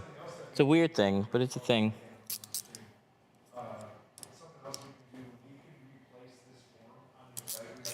All right, let's trim this out. So anytime somebody says this form, it triggers the bot to text that person and say, hey, you just asked for a quote for this on your 2010 Hyundai Sonata. That's now a good time to go for the quote. And I mean, I don't know if anybody's ever said no to that. But we send out a text that pays okay, you go to the quote and that's it.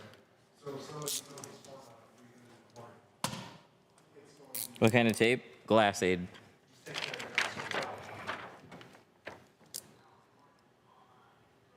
that. I was just wondering about the Orange Crush because I just bought the Clear Crush. Clear Crush is going to be used basically for cleaning. It's super soft.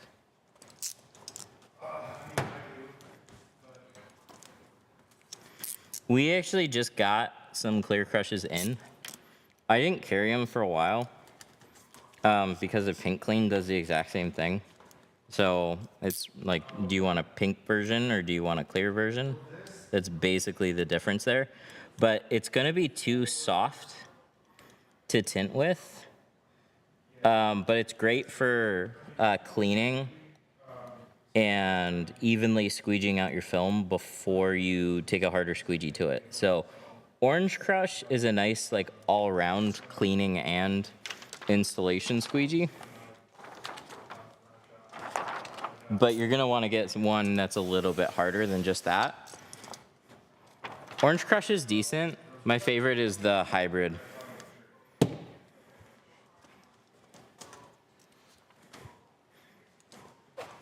Right, and then we take this and we flip it and we can trim out the other side.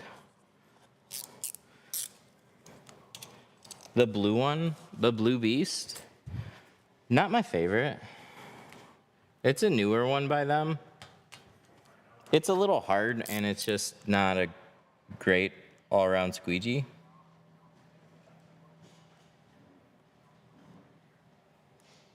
But I know somebody's gonna say, oh, it's my favorite squeegee. So squeegees are all personal preference.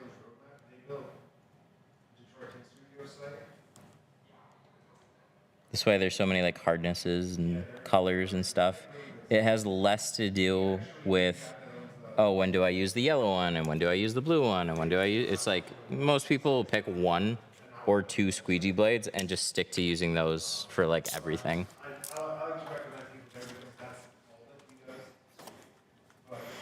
Just keeping the blade longer help keep your cuts straight. Yeah, a little bit on straight cuts, and also you'll notice that the blade, like there's a little dip here where the blade goes into the blade holder. So if you don't put out much blade, that makes your angle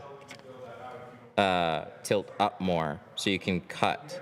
But if your blade's farther out, then you can get a lower angle, and then you're using more blade to slice through the film. So you'll find you just don't have to push very hard. And so the lighter pressure is better when you're cutting on anything. Lighter pressure, less chance of scratching, more better. Blades last longer, that type of stuff. Been using a turbo squeegee. Turbos are popular, turbos are cool.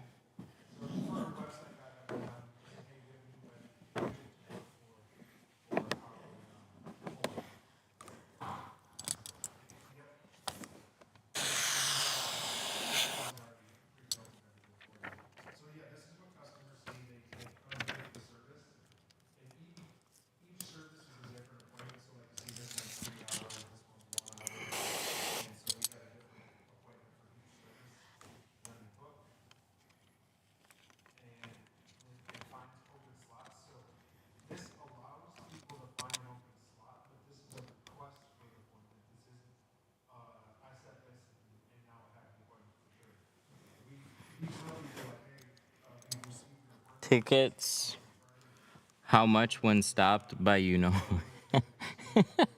Took me a little bit to figure out what you were saying there.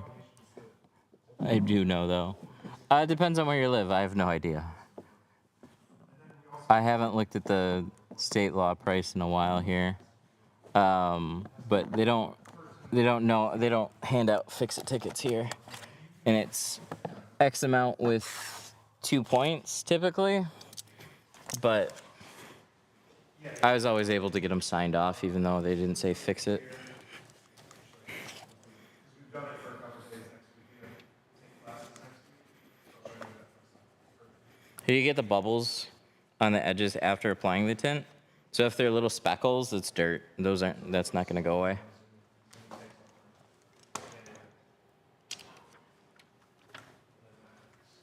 What program do you use to cut the film? This one we all hand cut, but I use Core. Core's my favorite program. Extreme window tinting with a 5 for a cup of coffee. Thank you. I appreciate that a lot. We could use a good one today. We swung by Dunkin' this morning. I don't know what to get there. I just straight up don't know what to get there. It was really sweet. I need something that's not quite as sweet. Something that's not just like a black cup of coffee. But they put a lot of sweetener in it. I didn't ask for that. Where's my little... Did I lose it already? Come on. I put it down. I know I put it somewhere. Oh, there it is. I get it.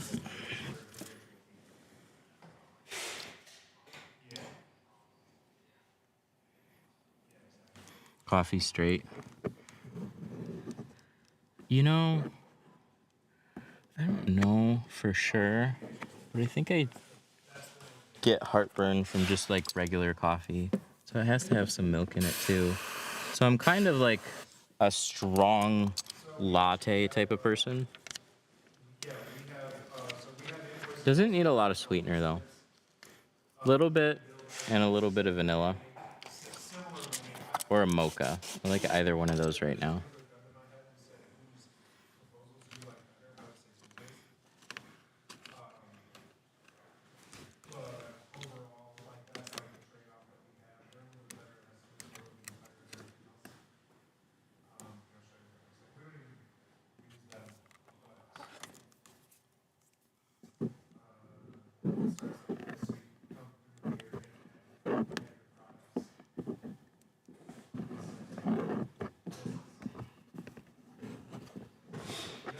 There we go.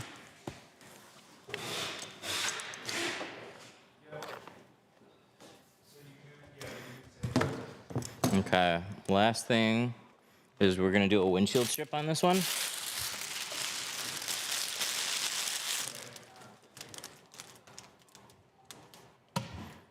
That sweet stuff is nasty.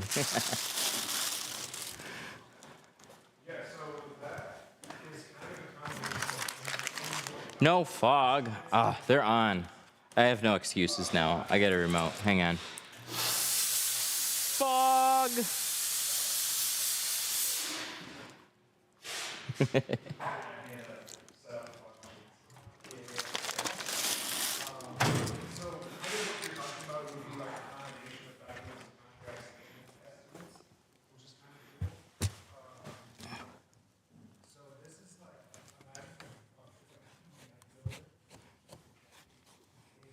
What was the fog for? A celebration. Extreme Window Tinting sent us a $5 super chat. Don't you have fog? Don't you have fog in your shop? Yeah,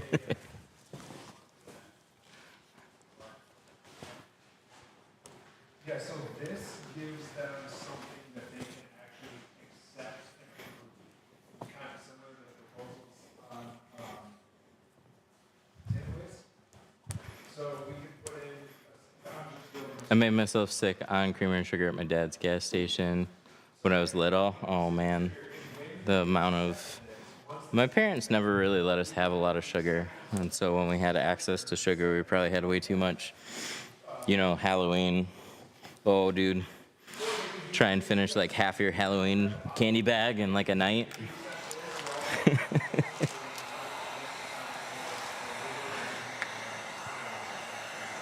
Is Amazon tint worth putting on a car?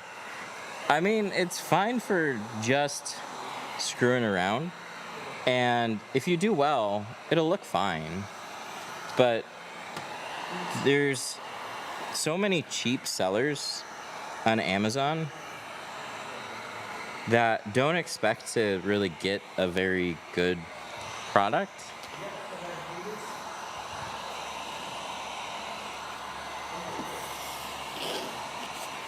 But bad tint can look good. It just, the thing is, you just don't know if the clarity is going to be there and if it's going to last.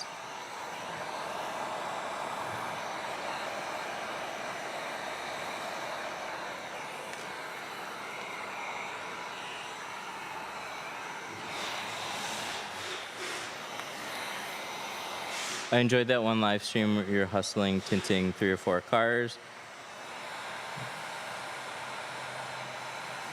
Got me all motivated. Yeah, I just don't put myself under the same type of it's so hard to manage.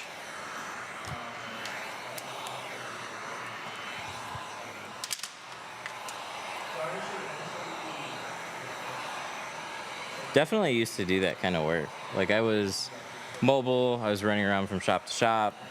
I liked it a little better when I was at one shop for an entire day. And then I would try and live stream when I could. And it was generally for like 1 or 2 cars, but every once in a while it was like there was a few where I would just stream a lot of work. But when there was the thing is, customers don't care. Not that none of them do. Most of them have no idea that you're streaming or care that you are. They just want their cars tinted. So it's a very hard thing to kind of mix into just a day.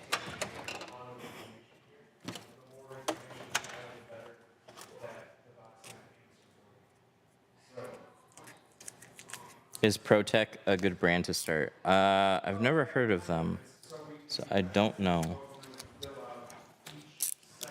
What do you think about removable tint? Cheesy? I like the idea.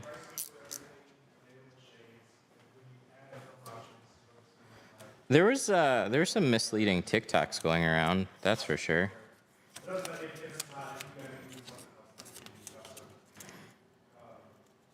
So there's no way around it. You're not gonna get this with any type of temporary solution. You can put a tinted film on plexi or even get a tinted plexi, which I'd imagine is what's getting made at this point, pre-cut, and then kind of stuff it in here. And so it'll look nice on the inside and it'll look okay, but the thing about window tint is it actually seals. It's a sticker. It seals along the entire window. So you're not gonna get the same type of nice, dark, tinted look from just that same type of product. But I mean, to be able to put some screens up on your door, baby shades are a thing, right? So it's got its place.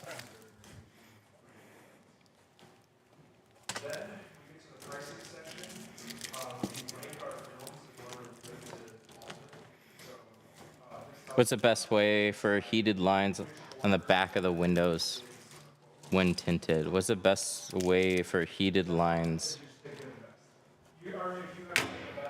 Yeah, that's a... Can you rewrite that? How do we make them look good? You just tint over them, really. There isn't anything special that you can do to them.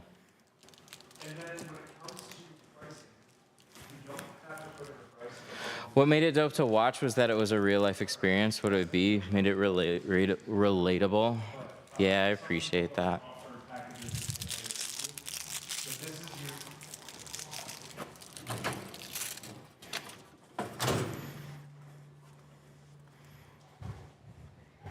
So I tried to make that kind of stuff work far before I got an actual shop. Because I didn't, like, a shop is a whole nother level of work. Like, we have to do advertising, schedule appointments, take care of customers, actually do good work. Like, all that stuff is basically done, has to be done in a way that is like completely independent from live streaming. So like you have to be as competitive as any other shop. You have to be as good as any other shop. You have to be a real world shop. So what I wanted to do was really focus on videos and streaming and do that in a shop. But it was very difficult because that always took extra time for technical reasons and lots of other real world reasons. So yeah, it was always really difficult to mix those worlds together. So for my own shop, the way I was able to kind of make it happen better is we just schedule more time. So I have extra appointments that I could be booking right now. But if I book extra appointments, we're not going to be able to stream in the same way. It just becomes too much. We got check-ins, we got quality control. It's just a little bit of everything. It just makes it tough.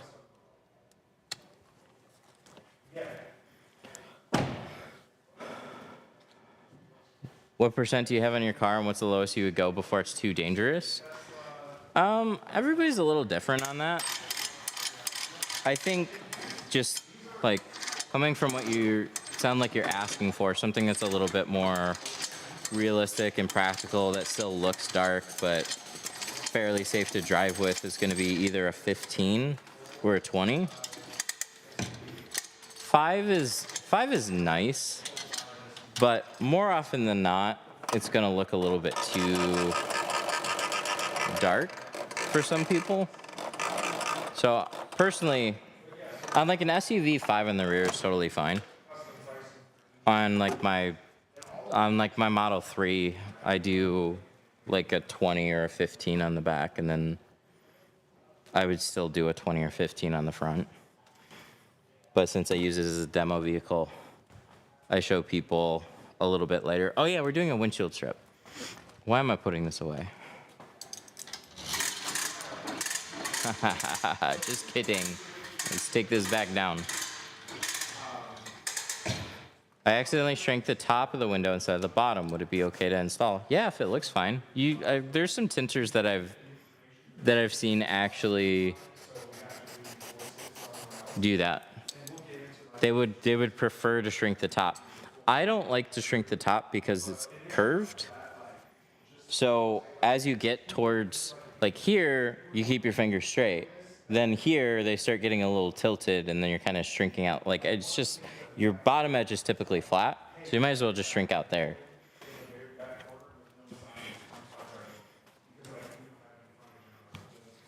I don't know if they just like being different. But yeah, there was one tinter that I knew pretty early on. He would shrink all windows on the top. And every tinter I met since then never did that. He also had a video of him shrinking a back window with a torpedo propane heater. So he was just it was an interesting guy, that's for sure. And don't worry about the instant quote settings for now. That's at the top. It's a whole other page. We'll get into that later. But yeah, so this is where you put in information about that. You're not a home business, so you don't have to worry about that. Booking page URL you don't have yet, so you don't have to put anything in there for right now. I'll have to look and see. Customer has a sheet of glue on the rear window. Any tips? Yeah, I got a couple bottles. Tint strip. Oh. See, it eats the label. That's how good at eating shit this is. LA is totally awesome. This is great at eating glue or ATR. Glue's the easiest thing to remove. It's the old brittle film that flakes that makes it really difficult. But if it's just glue, those adhesive removers work great. Got it. Okay, well, you continue to do it that way. We have a similar type of thing. I just did this for somebody yesterday. Where basically, I can put a little link. All right, so I'm gonna get a windshield strip kind of mocked up here. Customers up front, and so I want his opinion on where he wants this strip to go.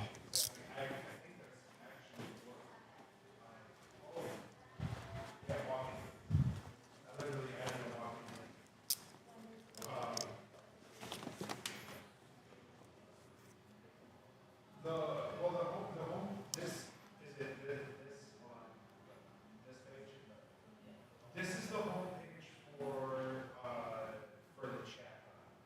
So this is like for anything related to the front. This is actually its own software within software. And so yeah, this is where anything related to the I should grab another towel. And toss that over the back or the front. Front. We used it on the back. additional services. This is where you can add information about other services. Is it a good idea to run the rear defrosters after the back window's been tinted? I don't think so. I don't think it does anything good once it's tinted. If, in all likelihood, it can make stuff pop up because you're getting the back window hot, and that can sometimes cause the water to steam. The best results I've had was to turn on the defrosters right before it was tinted. And then, so tinting over it while it's still hot, I don't know why that made such a difference. It just did. I'll do that every time for Chargers, Challengers, 300s, and Mustangs.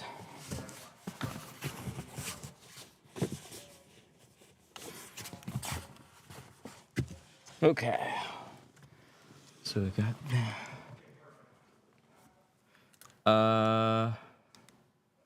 oh, this is state. What's this? Okay. One sec. Let me ask him. All right. I'm getting ready to do the windshield strip. That little white box that can be removed. Yeah, that's actually from State Farm Okay. to track my mileage and stuff. You can just like gently just take it out. Okay. All right, I'll do that. I'm gonna mock up a windshield strip, and then I'll have you come back and take a look, and we can figure out how high or low we want to put it. Can I email on your computer because it logged me out? I need to email Windshield for somebody. Oh, Can you log in? I can log in. Yeah. So let me go into additional services here. I'm gonna add a service, APF. It's one of the two. There you go. This one? This one.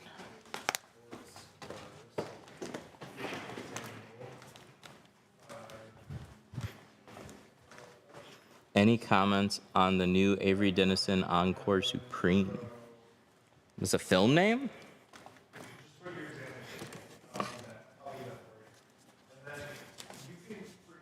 I'll have to look up their film names. So they have, what do they have? They have NR, NR Pro, and then Encore Supreme.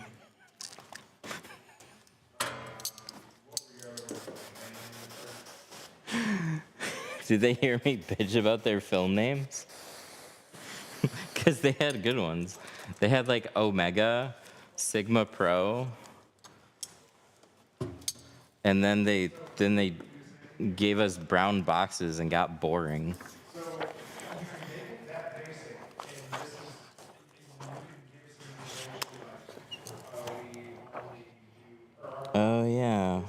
See that? That's a plotter mark right there. So I just want to make sure I trim that off first. Insanely long name. It just like tech companies do this with like product names too. Like they just make confusing products and like weird naming schemes and stuff. And so they like, do they still have NR and then NR Pro and then Encore Supreme, or is it Encore and then Encore Supreme? Like Taco and Taco Supreme.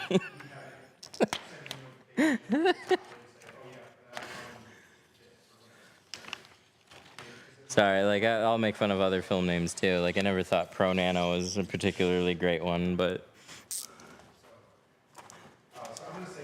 Encore and then Encore Supreme. Sigma, Alpha, Plus, Ultra.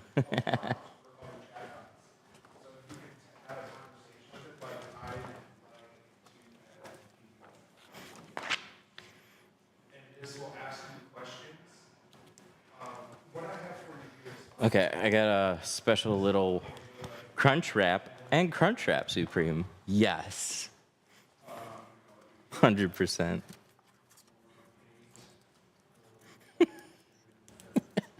It's good. It makes more sense with Encore and then Encore Supreme. But yeah, just hearing Encore Supreme by itself was very funny.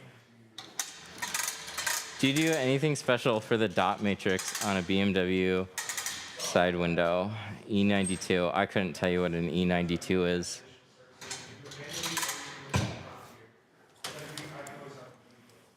Oh, for like the dots on the door windows? No, nothing special. I'll scrape them with alcohol.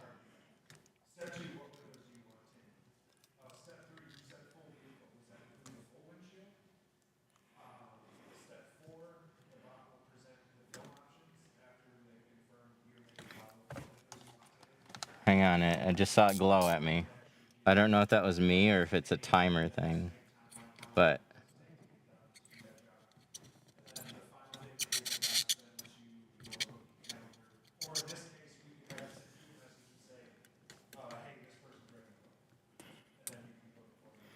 Will not be outsmarted by you, little white box. Oh. Is that a State Farm? Oh my God. Yes, it's something. Something State Farm.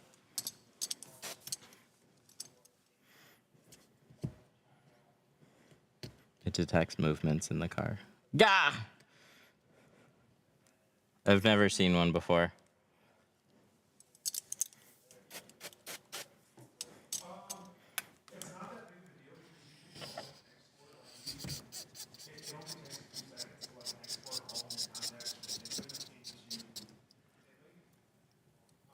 It probably just thinks that it got in a head-on collision.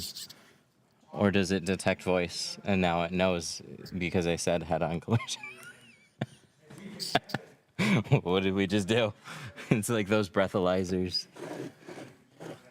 Dude, talk about some confusing stuff when you're tinting a car and somebody has a breathalyzer and you're trying to like, they're like, all right, every like 15 minutes that this car is on, it needs me to go up and blow for 5 seconds within like a minute or else I'm gonna get in deep trouble. Rip his insurance.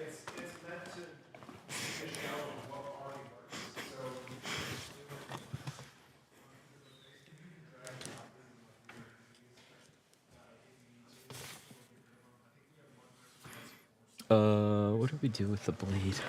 Shit. Hang on. Let me just grab one.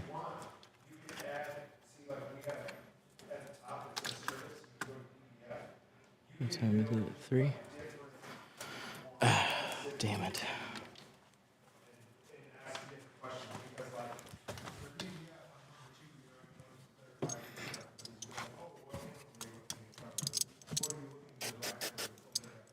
Yeah, I haven't seen one of those before either.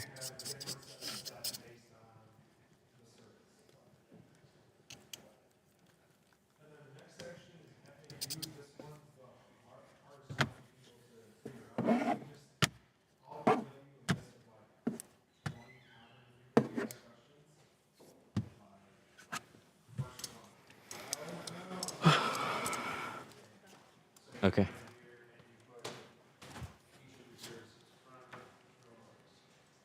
Oh, it's right there. It was just tucked behind there. I couldn't see it. Let's measure. Figure out like a proper size for this, and then we'll have them come back here and take a look.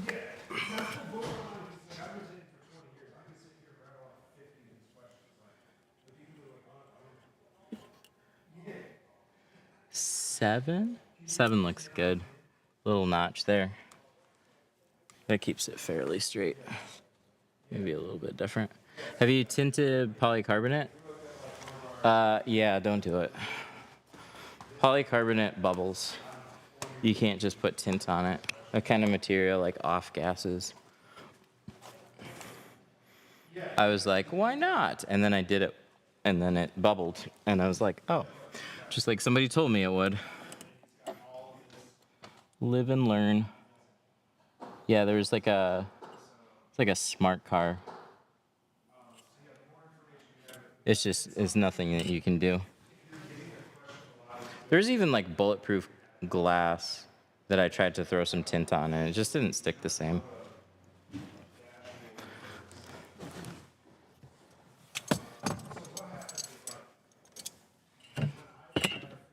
Yeah, you need something else. There's a product from SolarGuard called Blister Free. I called once and asked about it, and they kind of scoffed at me. All right, you want to come take a look?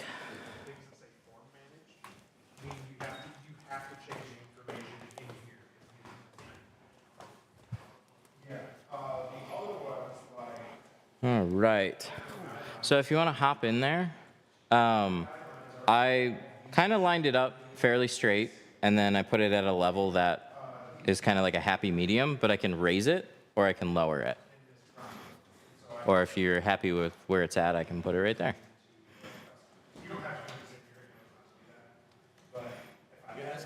You like that? Okay. Sounds good. I will throw it right in there. Be done with it in about probably like 15 minutes.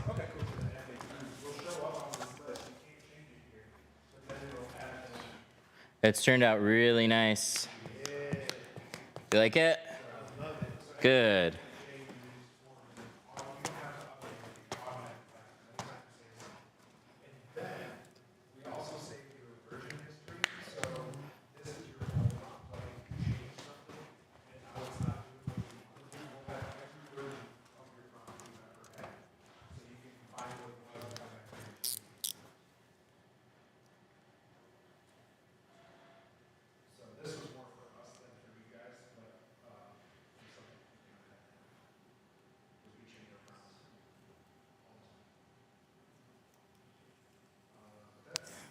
There we go.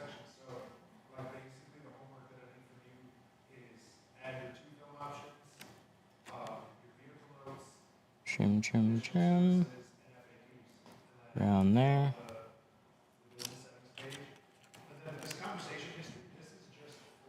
How do I go about booking, and can I book more than one vehicle at a time?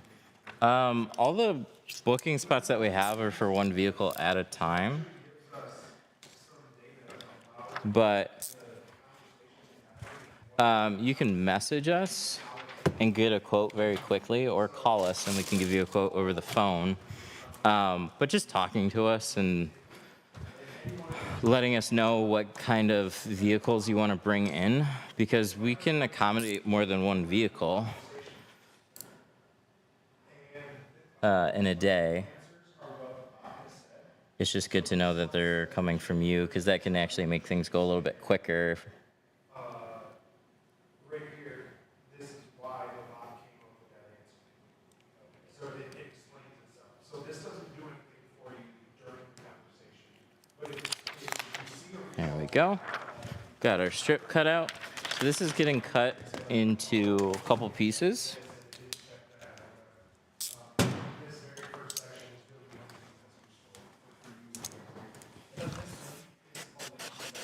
Because we got this in the way. So just trying to make sure they line up nice and even. Measure. Spray.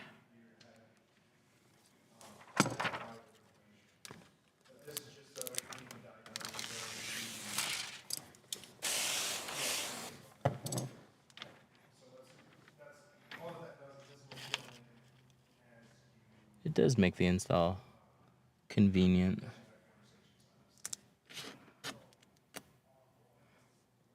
I don't know what it is about windshield strips. They're always a little bit annoying.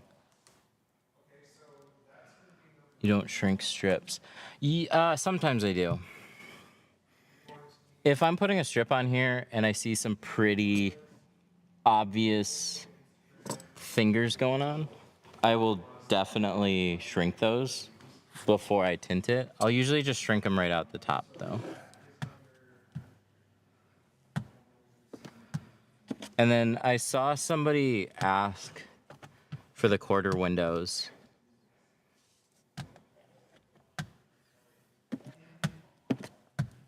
Window straps are trash. You're trash. Ha! Got him. It just depends. Like little quarter windows, especially really flat ones, you don't have to shrink. I posted a video the other day, and it was just doing 2 front doors with a plotter, and I shrunk the doors. And like half the comments on TikTok were about people that were like, I don't shrink those. That's okay. I'm happy for you. I do shrink them. Do you absolutely have to shrink them? No. Does it hurt to shrink them? No. I don't know why. A lot of people seem to get really hung up on shrinking or not shrinking. I just got a roll of Supreme Ultra Mega 20%. Oh yeah, well, I got a roll of Supreme Ultra Mega 20% plus Pro Max.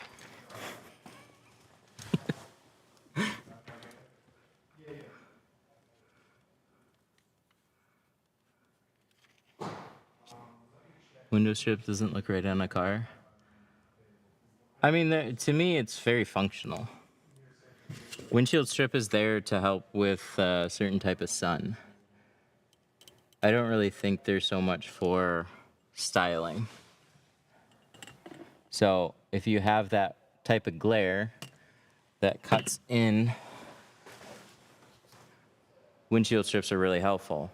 Tinting a windshield, you're not going to tint the whole thing in 5%.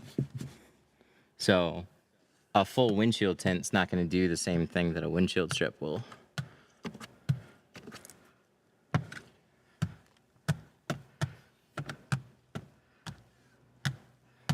I did an 18 Silverado. The back doors needed a ton of shrink. Same truck needed none. Yeah, some are just a little different. But it's like, I don't know. People almost take it personally.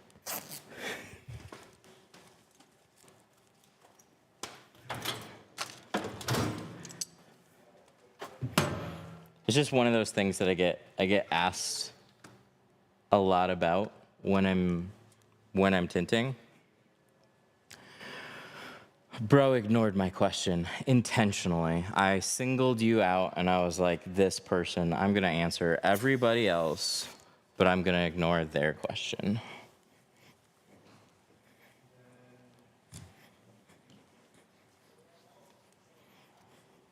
Sorry, I'm just not a vegan, I guess.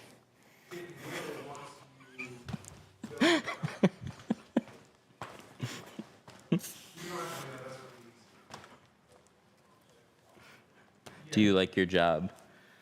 Oh, that question. I like the variety. So if I'm just tinting, no, I get bored. If I'm just streaming the cars that I tint, I don't know, like, it gets a little overwhelming trying to stream everything. It's nice to then be able to kind of like chill out and stream. So like, I honestly, I just like the variety. I like that we're constantly trying to like solve interesting problems. We make interesting problems, figure stuff out.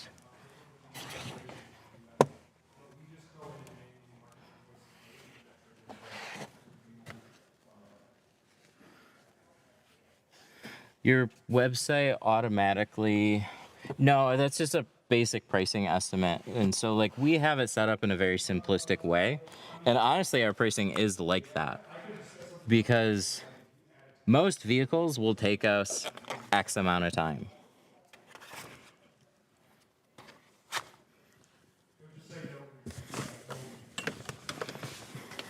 So we just have it set up in a really simple way that full vehicle plus windshield, front doors, like those are all like fixed cost price that we do charge to most vehicles. And it's only if a vehicle is on kind of the extreme end. What that feature is really tailored to do is give somebody a cost estimate and get them to reach out to start a conversation. So if your pricing is a little bit different, that's okay. It's a pricing estimate. It's to help initiate some sort of interaction between you and somebody that wants to get their car tinted, to kind of filter out people that might just be like, oh, that's way too expensive, or, oh, okay, this looks like a good company.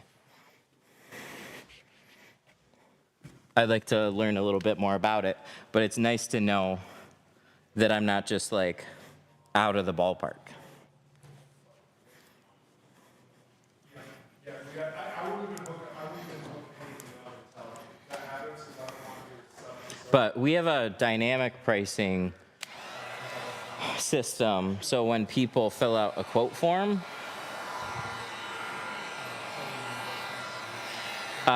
then we have a bot automatically respond and give them product information and quote based on that type of vehicle. But that's different from just the simple pricing that's on the website. Do you add cost for something like C6 Corvette because of difficulty? Yeah, absolutely. So if a car is way more difficult and going to take me a lot more time, absolutely. But a lot of cars fall within a particular type of range where, yeah, some cars are going to be a little bit harder and take me a little bit longer. Some are going to be a little bit quicker. But they all kind of like average out.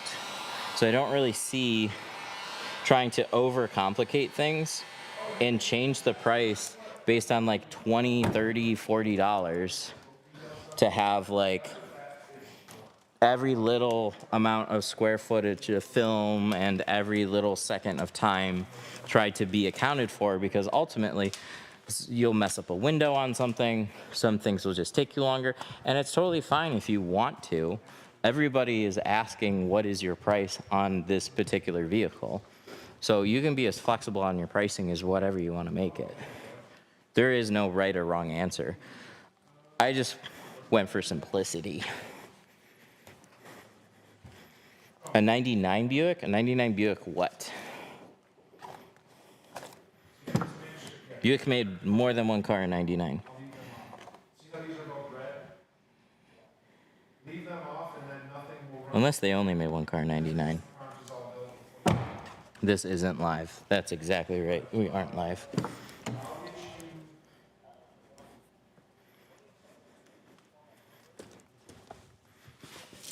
Who made the picture that shows the tint preferences? I did. It's automated too. So it changes. We can send basically like custom quotes. So we have a little form that we can fill out and tailor it to somebody requesting, you know, front door pricing, full vehicle pricing, or they can just go through the bot. It's really nice. You can go to tintly.io and try it for yourself. You can send it'll open up the form. You can fill it out and send it to your phone number. It's pretty cool.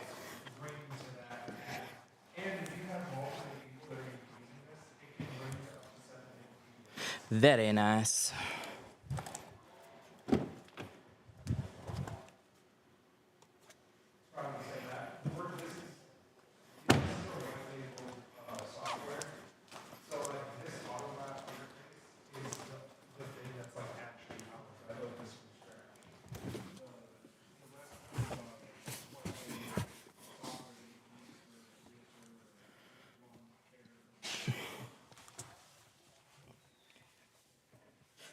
No! I'm just finishing! Oh my god!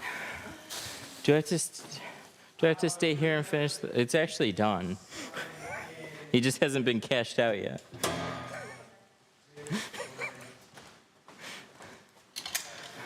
You gotta pick up my son from daycare.